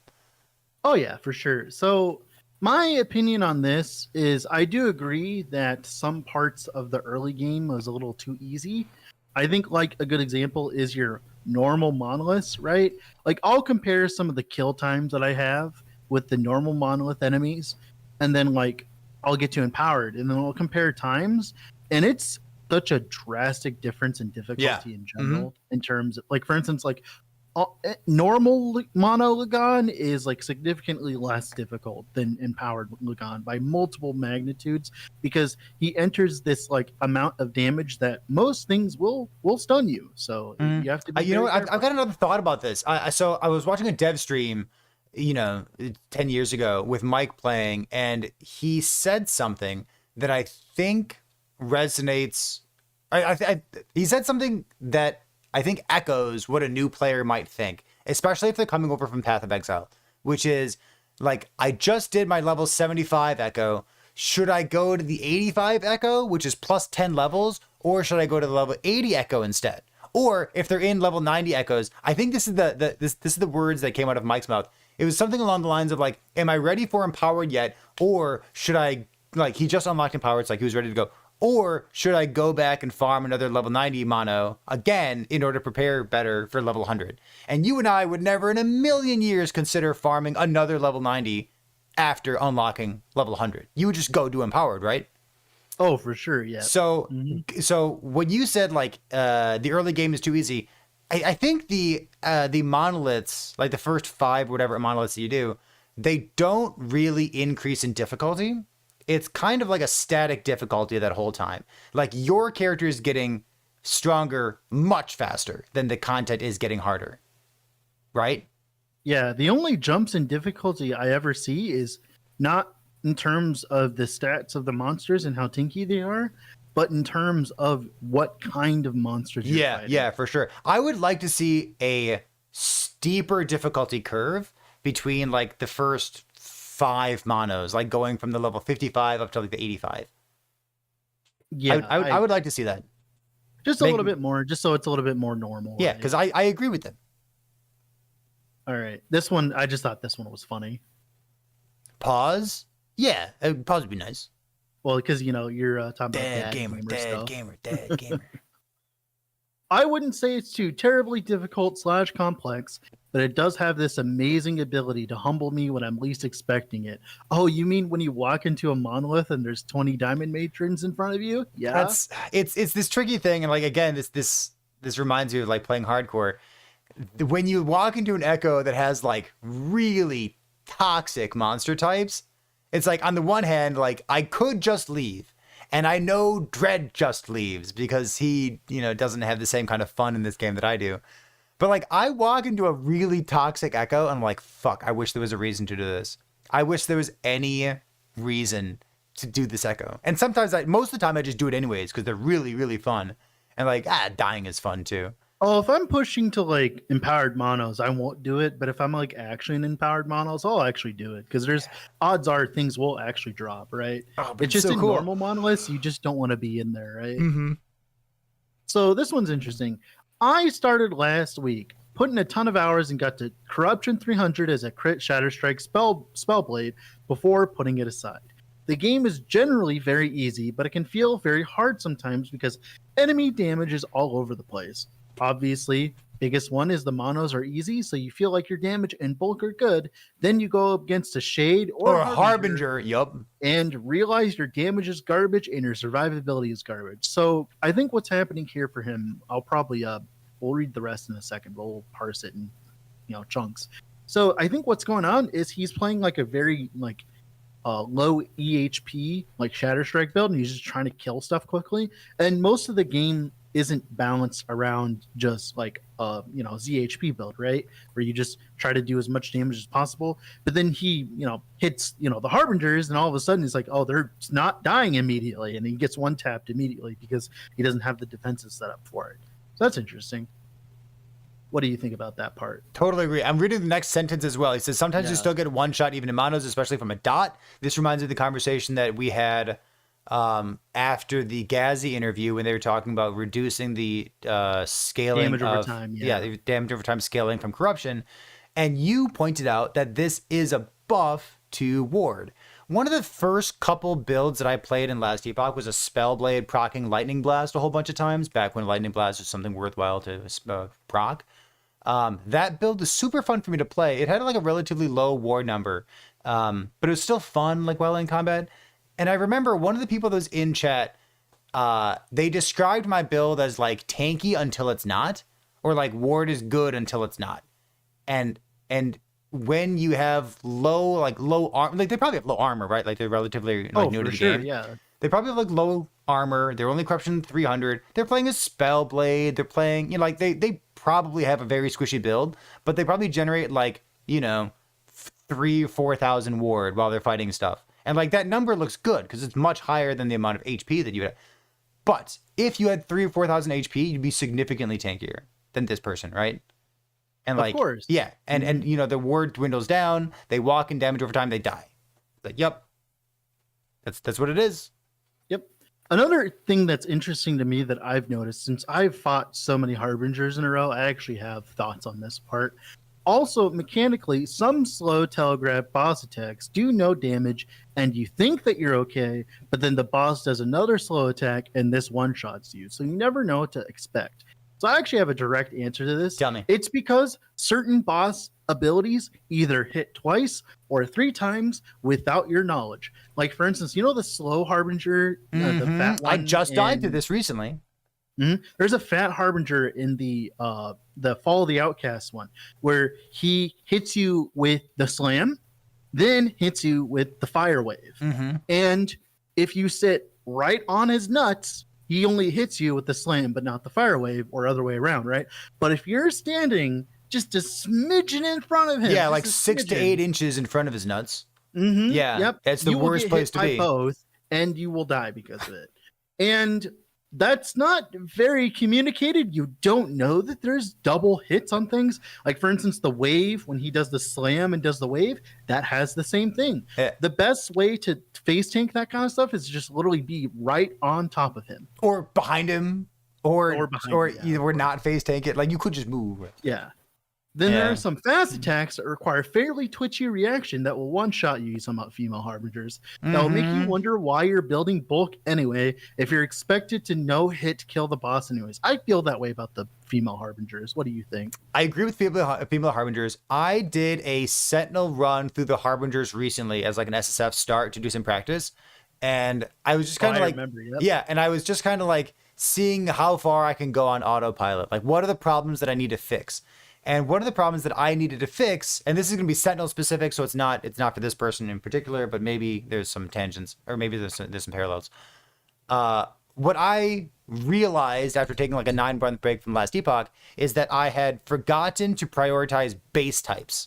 And for Sentinel, if you're not using the right endgame base types, it means that you're lacking a ton of flat armor, because your helmet has 550, which is astronomical, and the body armor has 700 flat armor. So like my armor value was like 1700 or something, which is pretty low. And once I made changes and upgraded my gear and farmed for like 15 minutes or so, just like to get the right base types, even without having particularly good gear, I went up to like 3500 armor. It's like, yeah, like base types matter. Like this could be something that this person is overlooking here. Oh yeah, for sure. Yeah, there's a lot of really good mage base types, like the ones that critical strike avoid cap you easily. Like, there's a lot of good mage base types currently. I'm on board with complaining about our harbingers, by the way. Yeah, I wonder how many of these comments are just like, yeah, you just died to a harbinger. it's interesting what I've been reading so far. All right, so remember in the video we were talking specifically about Torment Warlock, because the whole reason I made this video in the first place, and I pulled Perry on to talk about it, is because Torment Warlock is not a hard build, right? We can agree on that. It's a very easy build, right? It's like yes. very it's been nerfed in terms of damage, but like it's still very good. It's very easy to play. It doesn't one-shot monsters, but like it always gets the job done, and it gives you time to like maneuver around. And that specific last part you just mentioned, the part about being able to maneuver around monsters, allows you to just be tankier than you normally would be. It's a different kind of tankiness, because you're very mobile. Now, the reason why I brought all this up was because I kept getting people telling me about Torment Warlock. My Torment Warlock is like squishy. And then I look at their gear, and their gear is just fine. They'll have better gear than I would have had at that point of progression, like constantly, just every single time. And I'm like, oh, is it because they're just not playing it properly? And I don't know, because I can't ask them to record their gameplay and show it to me. You could. I can't see. I can't see everything. Right. I can't see everything. So I've been just trying to figure out. And like maybe that's something that you just like say, get good. Or like you and I talked about, you could say like, hey, go back and watch my VOD of when I'm playing Torment Warlock and see how I play the character. Yeah, because the character, I have to do a Torment Warlock 0 to hero. Well, the character has the tools available. It's just a question of like, is the person making use of those tools? Do they understand that they have those tools available? Yeah, before we get into that, we can talk about this here. So Torment Warlock was the only build I was able to complete and do all the content except Cremoris Tier 4, which is understandable because you don't have that much DPS as Torment Warlock early on, so Cremoris could kill you before you deal with him. Cremoris is pretty much kill him before he kills you right now. Mechanically, I'd say the game is pretty good and satisfying. My complaints are thus. Stash and search riddled with bugs and missing base functions. Sure. Sure. COF experience is a cruel joke compared to MG. True. Eh. Melee is weak unless insane and perfect drop slams. I don't necessarily agree with this, but it's fine. If you don't know what you're doing, yeah, Melee's gonna feel ass. Too many fixes on 3 different slots and less than half are actually useful. Sure. Slams. I don't know. This one's just kind of funny. This one's this comment's just kind of funny. They're actually apparently they keep teasing that they're going to be fixing this last part. Slams and LP system are too punishing, especially for for COF. They're gonna fix that. Apparently, they're doing something to alleviate that issue. That's wasn't there a Judd Reddit comment? Mm-hmm. Yep. Interesting. Yep. Okay. Yeah. Okay. This one's like fine. It's like whatever. I've not tried Warlock yet, but I have felt similar frustrations. My reflexes were bad when I was young, and I'm no longer young, and I'm usually only playing in the late night hours. Me too, buddy. The biggest thing for me is that the damage of telegraphed effects in general goes from dangerous to one taps midway through monoliths. Before we continue, what do you think about that specific part? I don't agree. I mean, the pretty obvious ones, maybe. It depends. Also, it depends on what class you're playing. Like, if you're playing a rogue, yeah, Lagan will one-tap you with his fist.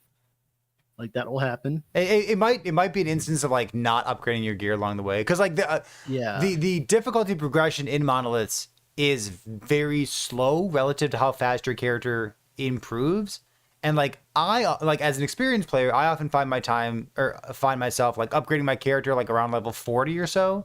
And then just, like, going until level 70, where I realized, like, oh man, my gear kind of sucks. Well, yeah, I probably could have upgraded it at level 50 and level 60 and level 70, but I just didn't. So maybe this person is getting stuck halfway in between, right? Yeah. So what's interesting, I found interesting, is that the next part is also, it's not very clear what can be done gear-wise to mitigate it. Yes, tighter play can mitigate it, but I openly admit that I suck. I am willing to put in the time to suffer through it if I feel like as though I am on the path to resolution. If I find myself in similar situations in PoE1, I'm still building currency, and there is an upgrade I can get with enough saving that can deal with the problems through gear. So that's actually interesting to me, because that's actually true. In Path of Exile, you could do, like, if you're having a problem, you could just go and farm. But in Last Epoch, that option doesn't exist as easily, because when you're in normal monoliths and your build sucks, sure, you're gaining favor, but are you gaining favor fast enough to go buy items off the market? Are you thinking about this in a post-empowered or pre-empowered? Pre-empowered. Like, okay, if you're thinking pre-empowered, gotcha. Pre-empowered, and even if you have access to your factions, are you really gaining favor fast enough to quote unquote fix the problem? Because, like, what he's trying to say is, I suck at the game, right? And I usually fix that by just getting better gear by over farming. But can you actually do that? I mean, I wouldn't think that favor is part of this conversation if you're going pre-empowered. Yeah. Well, what I mean is like you that's what I mean is, like, it isn't part of the conversation. Sure. That's okay. the point, right? That's what I mean is, like, you don't have access to that, so all you can do is just do normal monoliths again and again. And I can safely say that, like, that doesn't, like, from what I have seen and how I felt, if you have a build that can't get through the normal monoliths, there's a problem. There's a huge problem. Like, there's a gigantic problem with your build, right? In general, right? Whether it be how you're playing, how your build feels. What do you think about that? Agreed. The times when I felt like this, I would just, like, clear extra monsters in each echo looking for extra drops. Like, you don't, it feels weird to say this, you don't slow down during normal monoliths. You just keep going in a straight line. Like, you never really farm. Yeah. Right? You, like, kill stuff on the way if you can, if it's convenient. But but like, you don't, like, if I cleared the level 85 mono, I'm not going to keep doing the 85 mono. Like, I go to the level 90 and I just hope that the problem fixes itself. This makes me think, like, maybe a loot filter is an issue here. Like, maybe they're not looking for enough things. Maybe their loot filter isn't highlighting things for them. Maybe they're hiding too much. I don't know. Like, I get it. I understand the problem. Yeah. Maybe like prioritizing the right affixes on your gear. Yeah, it's just an interesting thing I thought of because like I was like reading this. I'm just like, if you can't get through normal monos, like at least in my opinion, the gear grind, in my opinion, doesn't even start until empowered monos. Like Yeah. before normal, you just put on before empowered, you just put on whatever you can, and then at that point, I just upgrade by just dropping exalted items. Yeah, So, like you're not looking for like the right affixes. You're just looking for something yeah. at that So point in that's time. interesting. Okay. It certainly doesn't help that my preferred builds are usually melee, and stacking up dodging 2 mob groups with telegraphed attacks plus spire shooting stuff across the map while trying to stay in DPS range all just gets frustrating after a while. I actually talked about this in my Discord. Go on. I think Last Epoch has a flaw that I've noticed over the past 4 years I've played it. Whenever I play Path of Exile, in the beginning, it's a little bit of a struggle, right? You know, you get your gear, get to, first time you get to red maps, it's a little annoying, but then you get some gear and then red maps are fine. And then you go and do juice red maps. And then that time it's a little annoying, but then you get better gear and then it's a fine time. And then you can kind of like get to this point where I call like relaxed gameplay. Mm-hmm. You're just farming and turning your brain off and relaxing. Mm-hmm. Last Epoch never gets to that point for me because whenever I'm playing, I always have so much anxiety because of just the way that enemies are designed in Last Epoch, where there is like constant, like there are some monoliths where you walk in and you'll like walk for like a few seconds, right? And then immediately you have like 5 green circles under you that are off screening you. And even with all of the nerfs that they've given, it still hasn't really helped it that much, in my opinion. It does.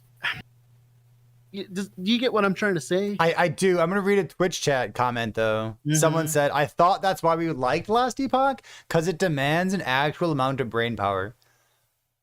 So I don't disagree, but yeah, go ahead. Yeah, that's true. And I think that's like the problem is like you'll go from like Diablo 4, right? Where that is literally the entire game. Or you go from PoE where you can farm a bunch and then get into that relaxed state of gameplay, because you can just farm tier 1 maps for currency and do the chaos recipe. Then all of a sudden you have enough currency to put gear on to make up for the lack of skill, right? Last Epoch, like you could do that, but it would take a while. Like normal monos aren't that good for like dropping gear in general, right? Yeah, I feel like it's hard because I want to answer this person's question, but I also want to talk about like game design. No, like I wonder, go ahead. like it's a problem to solve, right? Like action RPGs are all about like there's a problem, you can solve it. There's a problem, you can solve it. Like your character's too squishy, you can solve it. Your character doesn't have enough crit chance, you can solve it. Like your character feels like it's too slow, go get some more movement speed. Like problem and then a problem solving, and then like how does that feel in the gameplay, whatnot. And like if everything's too hectic, and like I need to keep dodging these things. I wish I could just walk in a straight line. I wish I could just auto bomb. I wish I could just have Herald of Ice pop up the entire screen. Like we don't have the solutions to that. Like blowing up literally blowing up the entire screen. Like I know we make jokes about it, but like literally doing that isn't really a thing in Last Epoch. If it were a thing, I wonder how we would feel about that game. I wouldn't like it per se. Like, don't get me wrong, I actually like Last Epoch for that, but my problem with it is you never get to that point because of the fact of how corruption works. Because for me, I'm always pushing. I'm always pushing because, like, if I'm not showing gameplay at the tippity top of like performance, then like, in my opinion, I'm not doing a good job, right? Like if I'm not doing like 700 plus 1,000 corruption with a character I've been playing for a few days using Merchant's Guild, I feel like ass. It feels awful. It's a failure of a build, right? So I'm always pushing the limits of my characters, and I'm never in that point where you feel in Path of Exile where you're just like sitting there relaxed and just farming. And I think that like other people feel that way too, but in like lower amounts of progression because they're just not, not as like experience with the game. And I think that might be part of it too, at least in my opinion. I don't want to harp on this person. Like they said, like they like melee builds. Like I wonder which melee builds. Like are they playing Vengeance? Because like it just brings up a good point. So someone else said like your builds either like terrible or OP. Like a couple comments up, we were like highlighting a comment like that, and I don't disagree with that. Like there are some garbage melee skills, and like if you play them right, or if you play the right skills, then yeah, melee feels good. But like there's some garbage out there, and like you and I know, like okay, maybe you don't play it, but like yeah, I mean I understand that. Yeah. It's just interesting. Well, we'll move on from this one because Okay. this one's like just a bunch of stuff. This one too easy. It's not engaging. Sure, that's good. No, that one's like whatever. Oh, this one is a good one. I like this one. Another point to consider. I like to play chaotic builds that fill the screen with flashy abilities, which means I almost never see the dot pools or meteor signals. It starts to become a problem once I reach empowered monos, and these things become a one-shot without any counterplay. I agree with this. The visibility of the things on the ground while I'm also putting things on the ground. Meteor. Right? I've definitely avoided my own abilities a good number of times in Last Epoch. Like it does get a little spammy. Yep. Even now, and it's because like in PoE you didn't have to worry about opponents throwing gigantic meteors at you for the most part. Yeah, but like there those are some- gigantic meteors in Last Epoch are some of the most dangerous things. Like you have to avoid them. Exactly. Yeah. You like, never have to outscale that. You never outscale dodging the red circle on the ground. Yeah, which I don't think is bad, but it definitely makes it so that if they want us to take that seriously and not laugh about it and like chide it, they need to make it so we can actually see those abilities, right? Okay. I that's don't how know I what the feel. solution is, but yeah, I mean, I agree with you. It's a Well, problem. the solution, a lot of other games have this solution where you can actually turn down your skill effects, where like you can like have a slider of opacity for your skill effects.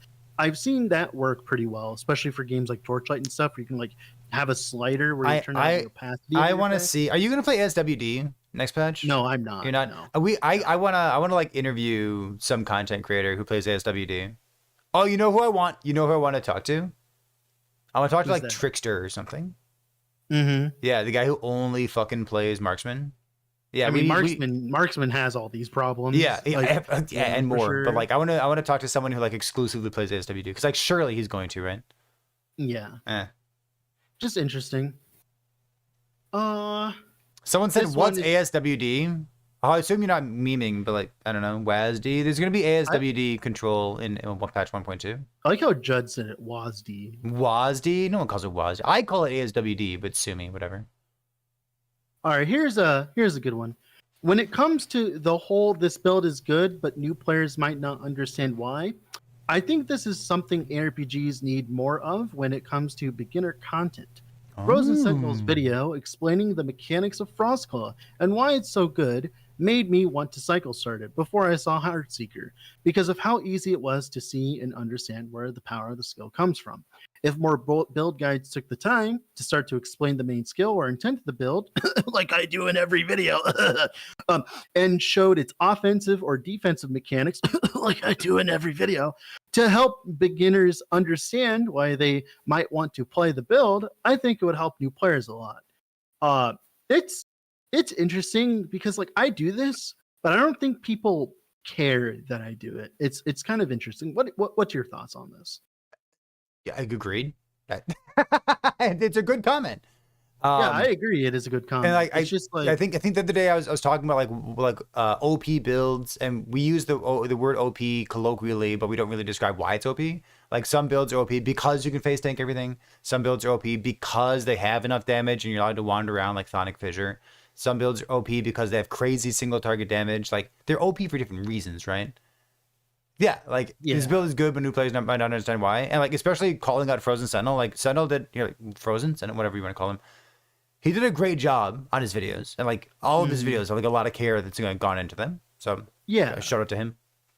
It's just interesting because like I've never felt like my videos lacked that per se.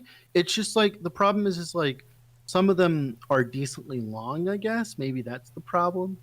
I don't know. You had to lead but with there's that. There's no good way. I'm sure this is a personal attack on you, by the way. Yeah. Oh, Yeah. of course, totally. Yeah, of course. All right. fought the Harbinger. I just fought the Harbingers for the first time after coming back from a long break. Yes. Had about 800 hours Yes. pre 1.0. Yes. And my first thought was, man, these dudes are tanky as fuck. Also, if you come to LE from D4, you probably experience a big jump up in mechanical difficulty. And if you come from PoE, it's likely somewhat of a step down depending on the builds you played and how far into the end game that you went. Yeah. I agree with Totally agree.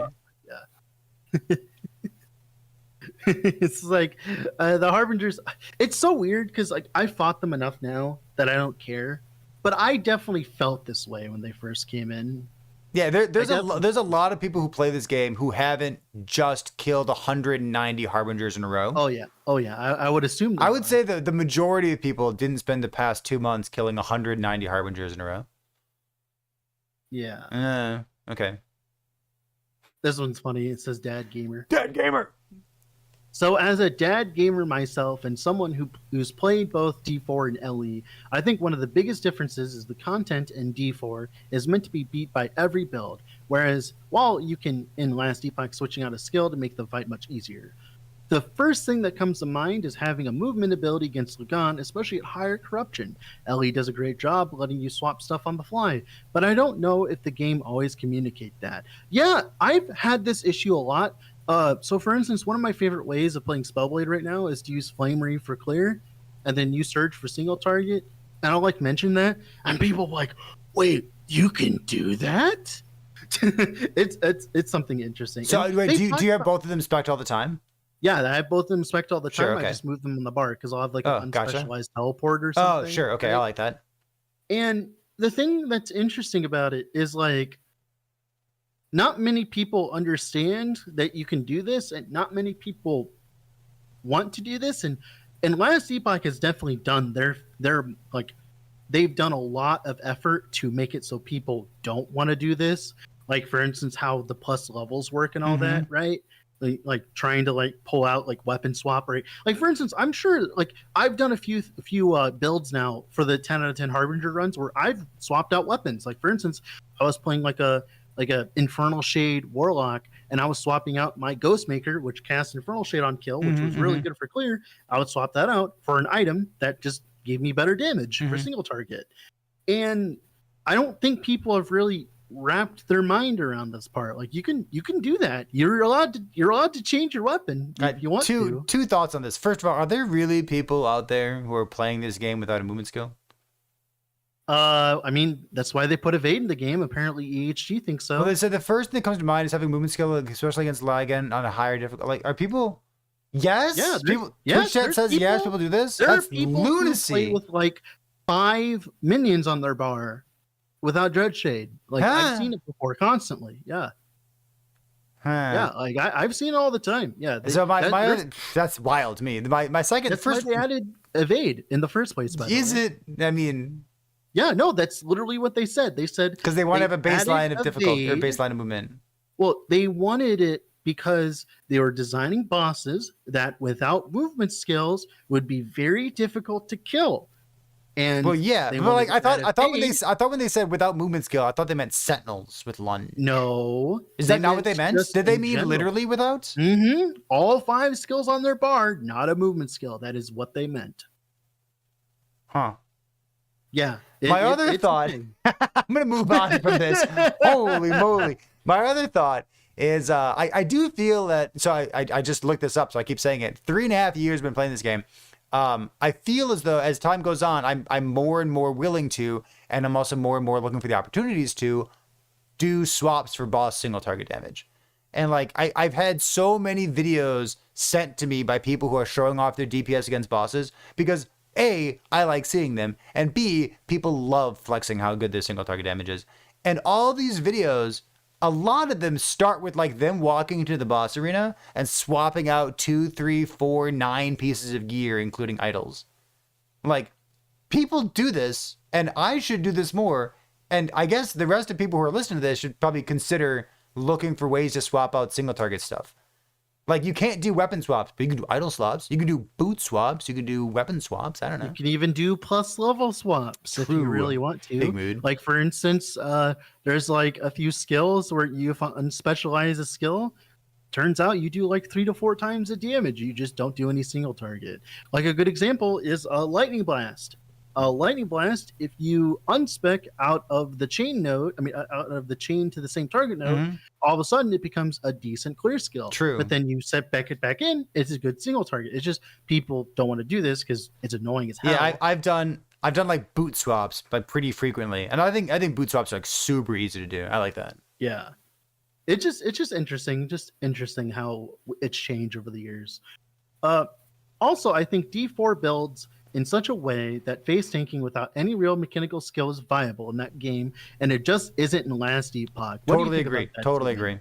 So I agree with this too. If you really want to face tank things, you can, but you're going to deal no damage, and then you're going to feel bad, right? There's not many ways of being immortal while also doing a lot of damage. There's not enough complexity in this game compared to like Path of Exile, for example. Like you can't have both. There's like Rebuke, I guess. You could just be a Rebuke gamer, but like don't. That's actually a good thing to see in the Twitch chat. Honestly, if you need to swap gear or respec, unless it's like the first boss kill, build goes into the trash bin. I will disagree with that. Because the problem is you would just want to speed up your boss kill or just make it more convenient. Like sometimes I don't want to do a minute boss kill. Sometimes I want to do a 30-second boss kill, right? You know what I mean? Like you see how or imagine your boots that have like exalted tier 6 movement speed and no other text on them because that's all you got so far. And then you can swap into a pair of boots that have like life on them for the boss kill. Like easy peasy, right? Yeah. I wouldn't necessarily agree with that, but I feel that way because I feel that because a lot of people don't want to do that, which is understandable, right? But then, you can have your longer boss kills if you want. There's nothing wrong with that. You have the choice, right? Can confirm that Harbingers are a real boot in the butt when it comes to encouraging players to fix their single target DPS. Probably a good thing. Probably. Yeah. All right. So I think over the last few years before the Harbingers went, good single target DPS was never a thing that most people cared about. We care about it, obviously, but like your average Joe, it doesn't matter that their Jurla takes like 4 minutes, right? It doesn't matter to them. But I think this is the first time in LE where your single target DPS has mattered because the Harbingers, like, they're no joke, man. They're real bosses. They're real, like, in my opinion, I would put them like in the middle ground between like a PoE like Guardian fight and like an PoE like Pinnacle fight. I would put them in the middle somewhere around there because they're more difficult, significantly more difficult than like a PoE Guardian fight, but they're not as difficult as their own individual Pinnacle boss, but they're definitely like somewhere in the middle there for sure. We've been talking for 39 minutes. We've encountered a lot of people who have good, valid complaints about Harbingers. Yep. We can skip all the other ones. Yeah, that's fine. I'm impressed. Sometimes you pull out comments that look like they were written by someone who hasn't played Last Epoch. And I wanna allot you the possibility of pulling something up from the sort by controversial column. Is there something like that? Because like a lot of these are like, yeah, Harbingers are frustrating. We could keep talking about how frustrating they are because I agree. I don't want to call it the garbage bin, but like, is there? I can go find the. Is there a no? It's not a garbage bin. It is not a garbage bin. But is there a controversial take? I'd have to look again. I think there were a few, but I just gotta like look here. Last Epoch is user friendly. I made 4 builds. Not too hard. I don't know. It's kind of interesting this time around. Like usually, my comment section is insanely toxic. So I don't see toxicity here. I was expecting. I mean, to have to muffle my laughter. Comments. I was like, yeah, there's like 100. It's like 100 people who say that Harbingers are frustrating. Like, yeah, dude. Yeah. Oh, here you go. Here you go. Oh, Here's here's the garbage bin. Here. So, and please don't take offense to this. And I took that personally. All right, read to me. Secondly, don't take offense to this because I do think you make some good content. Oh But no. there is a real shortage of quality build guides and information to this game out there compared to Diablo and PoE. Oh, pause. This game. Is that Oh, go ahead. wrong? Yes and no. There's a lot of bad content for Last Epoch currently. I can tell you that much. We've had like such a long delay between wait, why'd they say secondly? Why did they start with did this person paste I don't know. They post two probably comments? some people post like 5 comments in a row sometimes, dude. Chat, you would never I do don't that, would know. you? I don't know. Maybe do they it. just didn't have enough room. Maybe. I was like, what the fuck? So it's interesting because like how I feel about this is like I don't disagree. not every game is designed for people to let you hold your hand in, right? Like Go on. that. So there's a lot of stuff on YouTube. It's just like, for instance, my stuff, right? It's not hand holdy. I don't just tell you what to do, exactly what to do. It's not a Diablo 4 build guide. I'll tell you that much, right? It's not just like you can do you don't have enough time for that. And I know you don't do that either. You don't handhold people either, right? And I don't think there's that many people that handhold while also providing quality content at the same time. Because there will be some people that do that, but they don't do like quality stuff. But it's just interesting. I think that's mainly what they're trying to get at is like there's just not that much like hand-holdy stuff, which is a good and a bad thing, I guess. Good in terms of like, I don't know, maybe you can just play the game and get better at it, maybe. And maybe bad in the way that it's not good for like Last Epoch's pocketbook. Because in theory, you'd want that to be the case so that they can just make as much money as possible with as many people as possible. Do channel owners see YouTube filtered comments? Yes, I do see them all the time. Most of them are calling me Kermit. So this game isn't that intuitive on how to make skill tree choices and passive tree choices work together to get something really powerful. That's a little bit of a controversial statement. What do you think about that? I was responding to someone in Twitch chat. You're gonna have to read it again to me. No, you're good.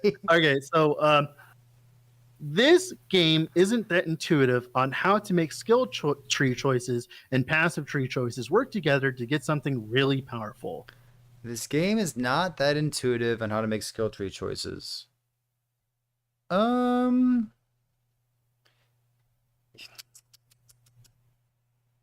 There's some skill trees that are old and don't guide you in the right way.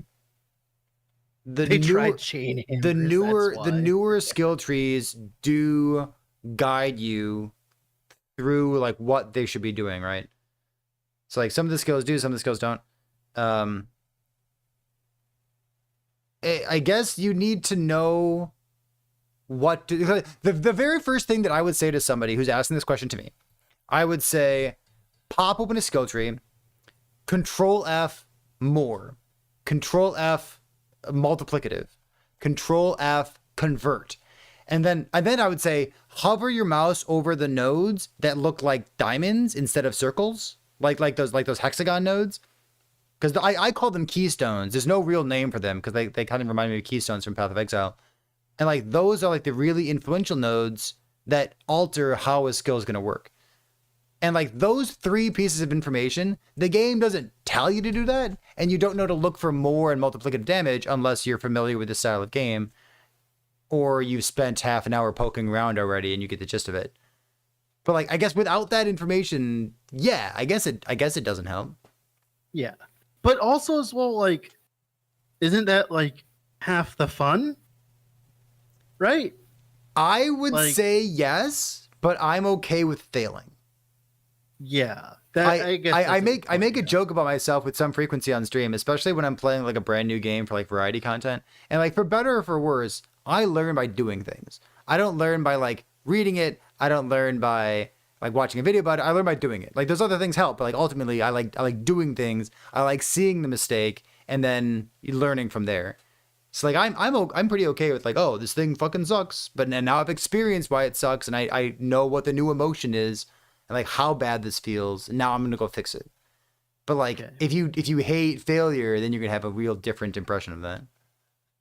It's hard to tell where damage comes from and how to improve it and your survivability at times.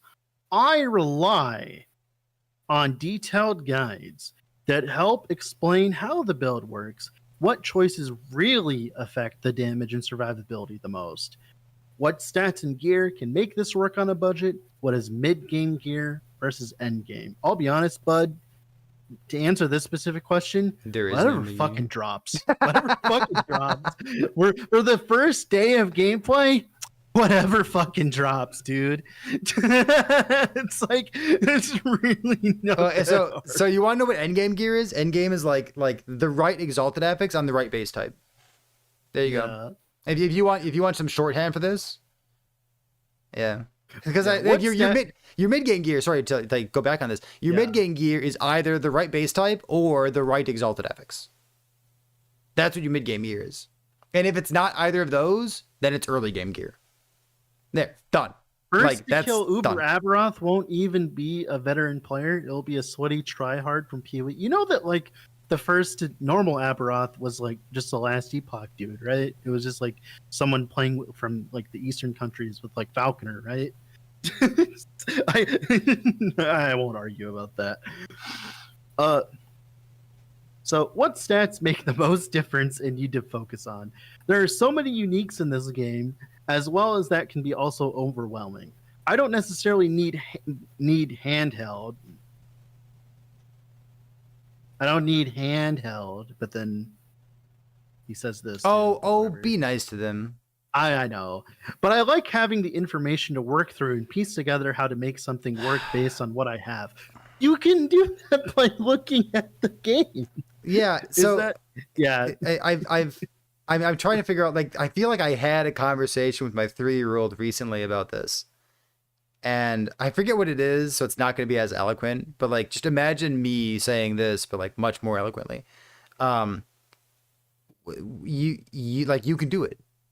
You can do it, dude. Where was the comment? You deleted it. Let's go back to this guy. No, I didn't. I didn't delete it. Oh, yeah. Mr. Robbins, like, you can do it. You can hold down Alt on a skill and see what the damage effectiveness is. And if you don't know how something works, and you don't know if it hits once or it hits twice, like, go to the dummy. Like, the people who found this out for the first time, they tested it. And they held down Alt, and they read the skill trees, and they read the mastery. Like, if you were without internet, and all you had was Last Epoch, right? You're like playing offline mode or something. How would you solve this problem? Like, you can, because other people have. Someone else was the first to solve this as well, right? Like, you got this. Just go read the skills. I know you can do it. All right. I think we're almost done here, but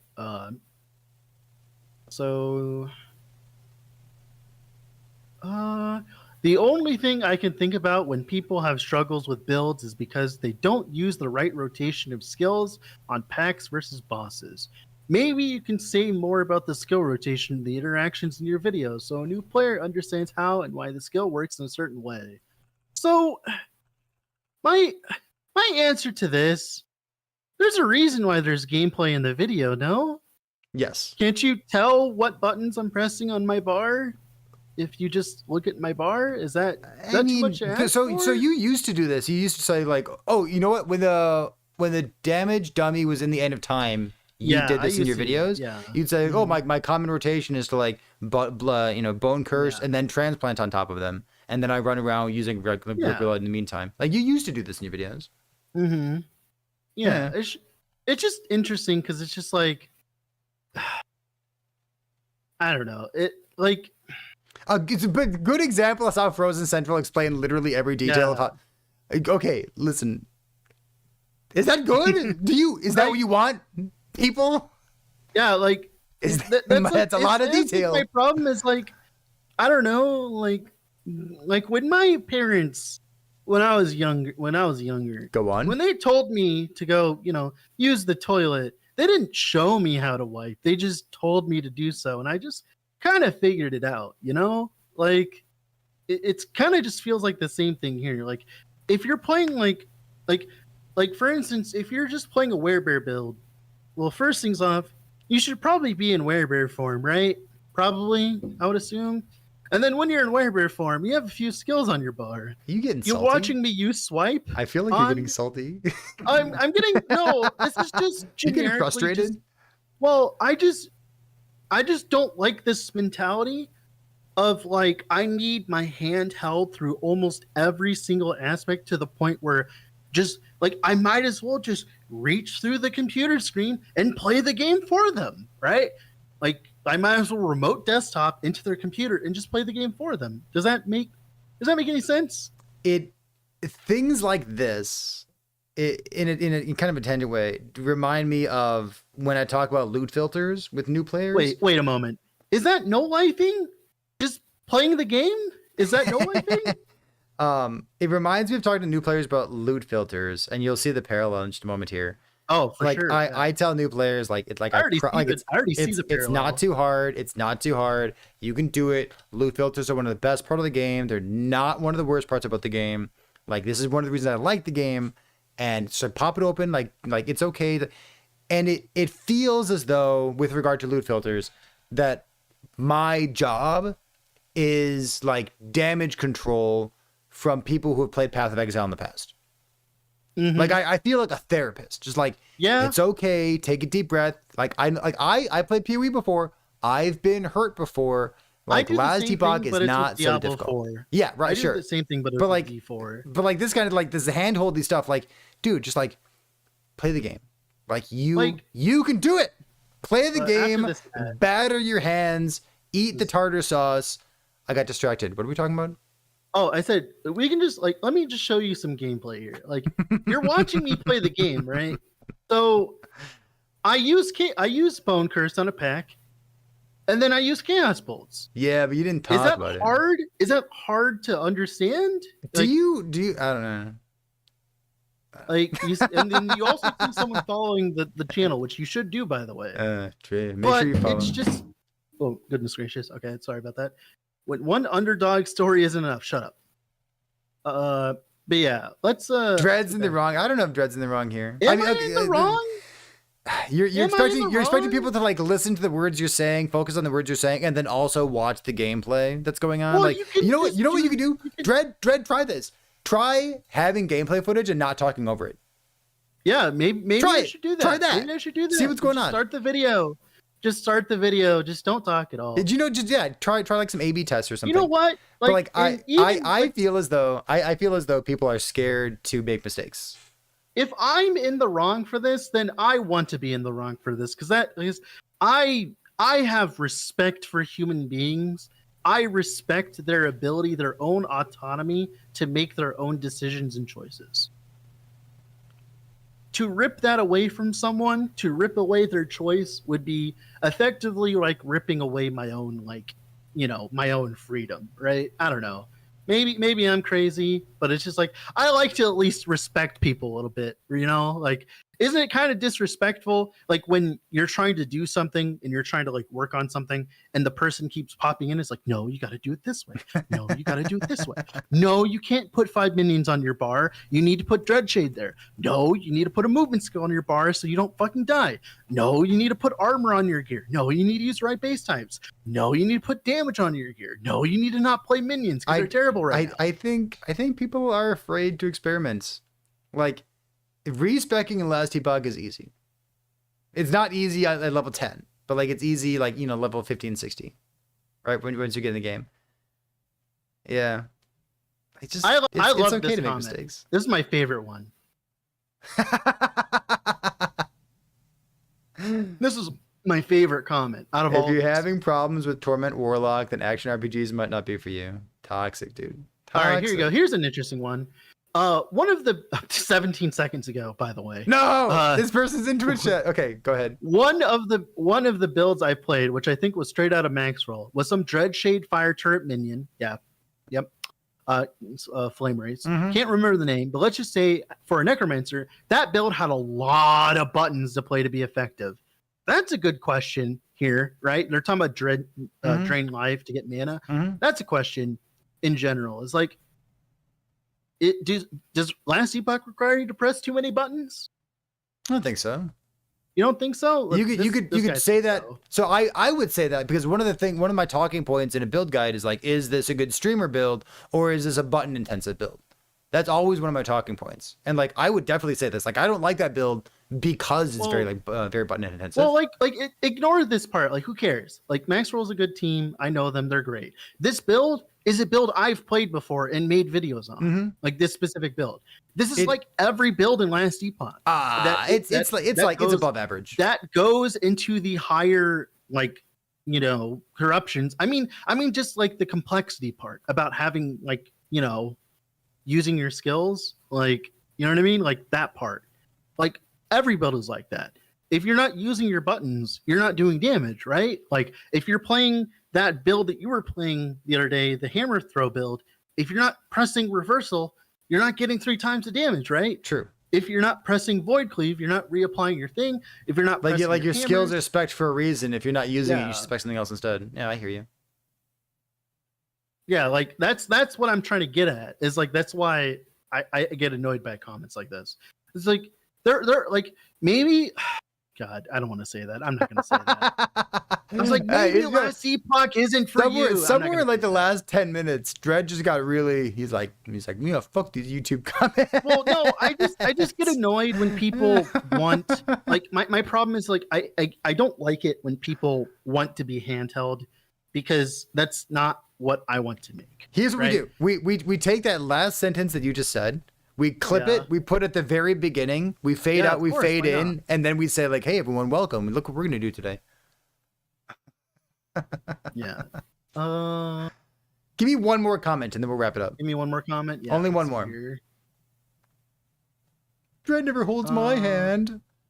Dredd never holds my You save that for the tier 3 subs, dude. I want to read this one just because the game isn't too hard. Honestly, it's in a pretty good place for difficulty.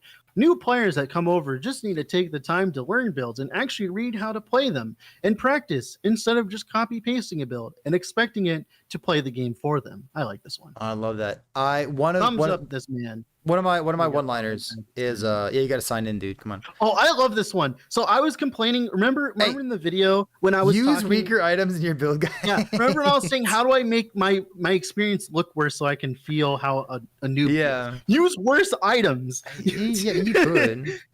That's how to make people click on your YouTube content. Is they have garbage builds. What was I gonna say? About it. Hold on. The game's not too hard. Yeah. So this is another one of my one-liners that I give to people. Is I agree with this person. Like you only get to be a new player one time.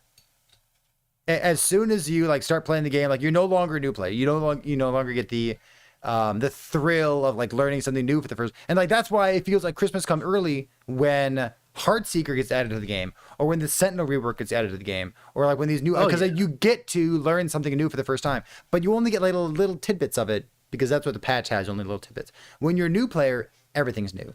And like I make build guides, you make build guides, I make a lot of content, but like if you're a new player, fucking don't watch it. It's just like that's the secret, man. If you're a new player, just like go load up the game, kill some monsters, have something that feels good, have something that feels bad, try to fix the problem yourself. Maybe it works. Maybe you get 2 empowered monoliths. Maybe you kill a Harbinger too. Maybe you find out, man, that fucking Harbinger was too tanky. And then you go like, oh man, maybe YouTube has some stuff for this. And then you can start doing build guides. But like, you really only get to be a new player once in any video game that you play. Like, you're not dumb. Not you, Dredd. I don't know if you're dumb. But like, the audience, you're not dumb. Like, you can do it. Give it a shot yourself, see what happens, and then you'll know what problem you're trying to solve.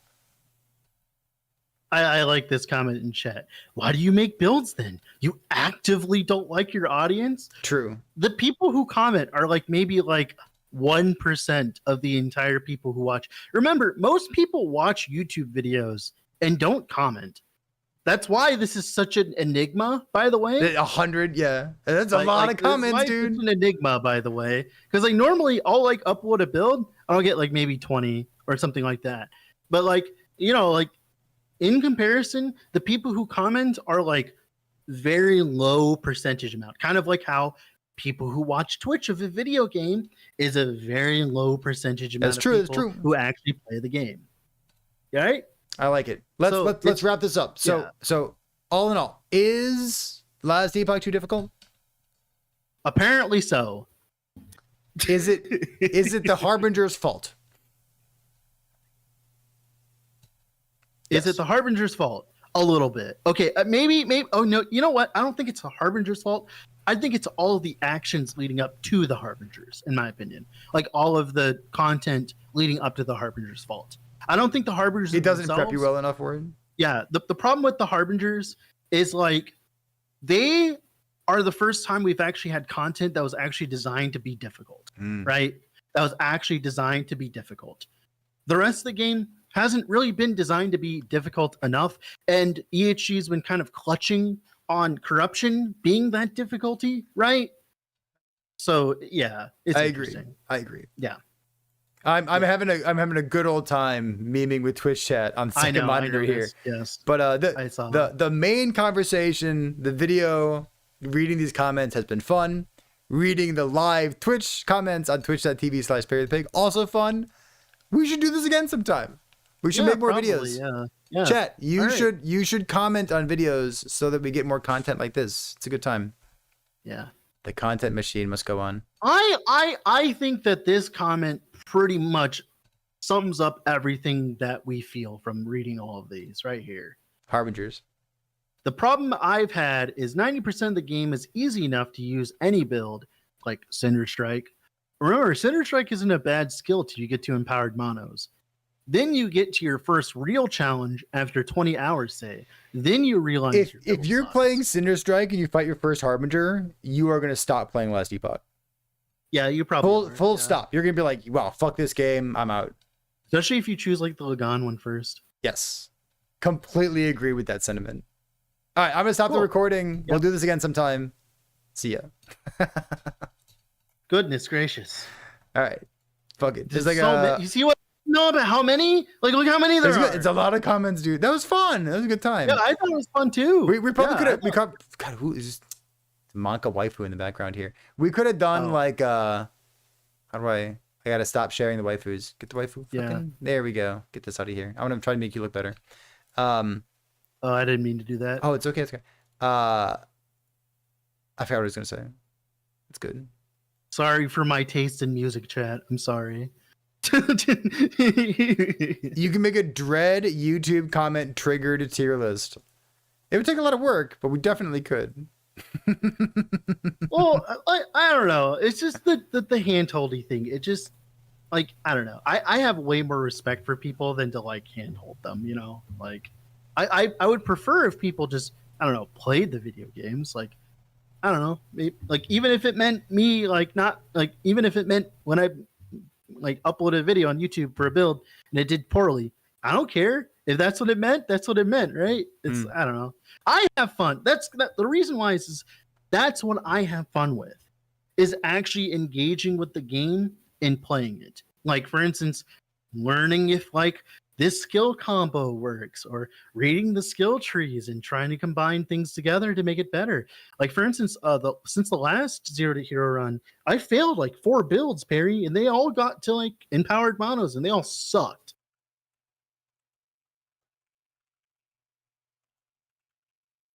About games that aren't Super Mario. Super Mario's hard as fuck. Everyone should have fun. Why are we talking about taxes? Yeah. Stop it. Yeah, why are we talking about taxes? Stop being weird, Chet. No one's doing your taxes for you. No, I don't think everyone should have fun, by the way. But I'm just saying that, like, I don't know, like, every like, other sentence you say, I want to clip it out of context. It's like, no, I don't think everyone should have fun. It's like, do you think that, like, like, I don't know, like, when I, like, watch a video on YouTube, do I need, like, a 5-paragraph essay on how to think about the video when I watch it? Like, a tutorial to understand how the video is. Like when I watch Perry's stream, do I need someone telling me how to watch? Like when you consume content, do you really need like that much assistance to consume said content?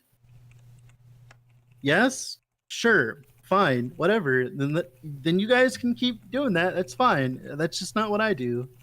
I don't know. It's interesting. I love it. All right, I'm going to end the Discord call. Don't call it a guide. That's YouTube's fault. You can blame YouTube for that. For calling everything a guide or what? Yeah, that's a YouTube analytical problem. That is not a like. There's a reason why I put showcase in the title of the video is because that's how I actually feel about it. The guide part is unfortunately a YouTube problem and an audience problem. If you don't put guide in the title, it doesn't get sucked up into lastdebugtools.com.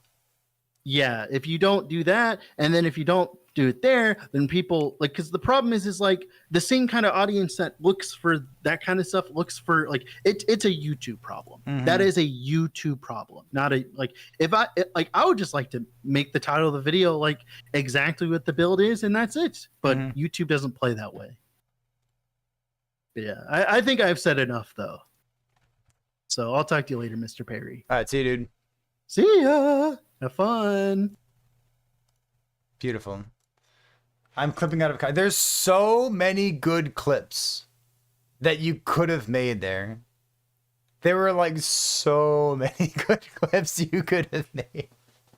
I like the one. No, I don't think everyone should have fun. So just clipping off the like having fun my way. In any case, chat, it's 11:30. Monday is my shortest stream of the day because of how my life outside of streaming works. So unfortunately, I do need to call it quits here. We're gonna host someone. I just don't know who. Who's online?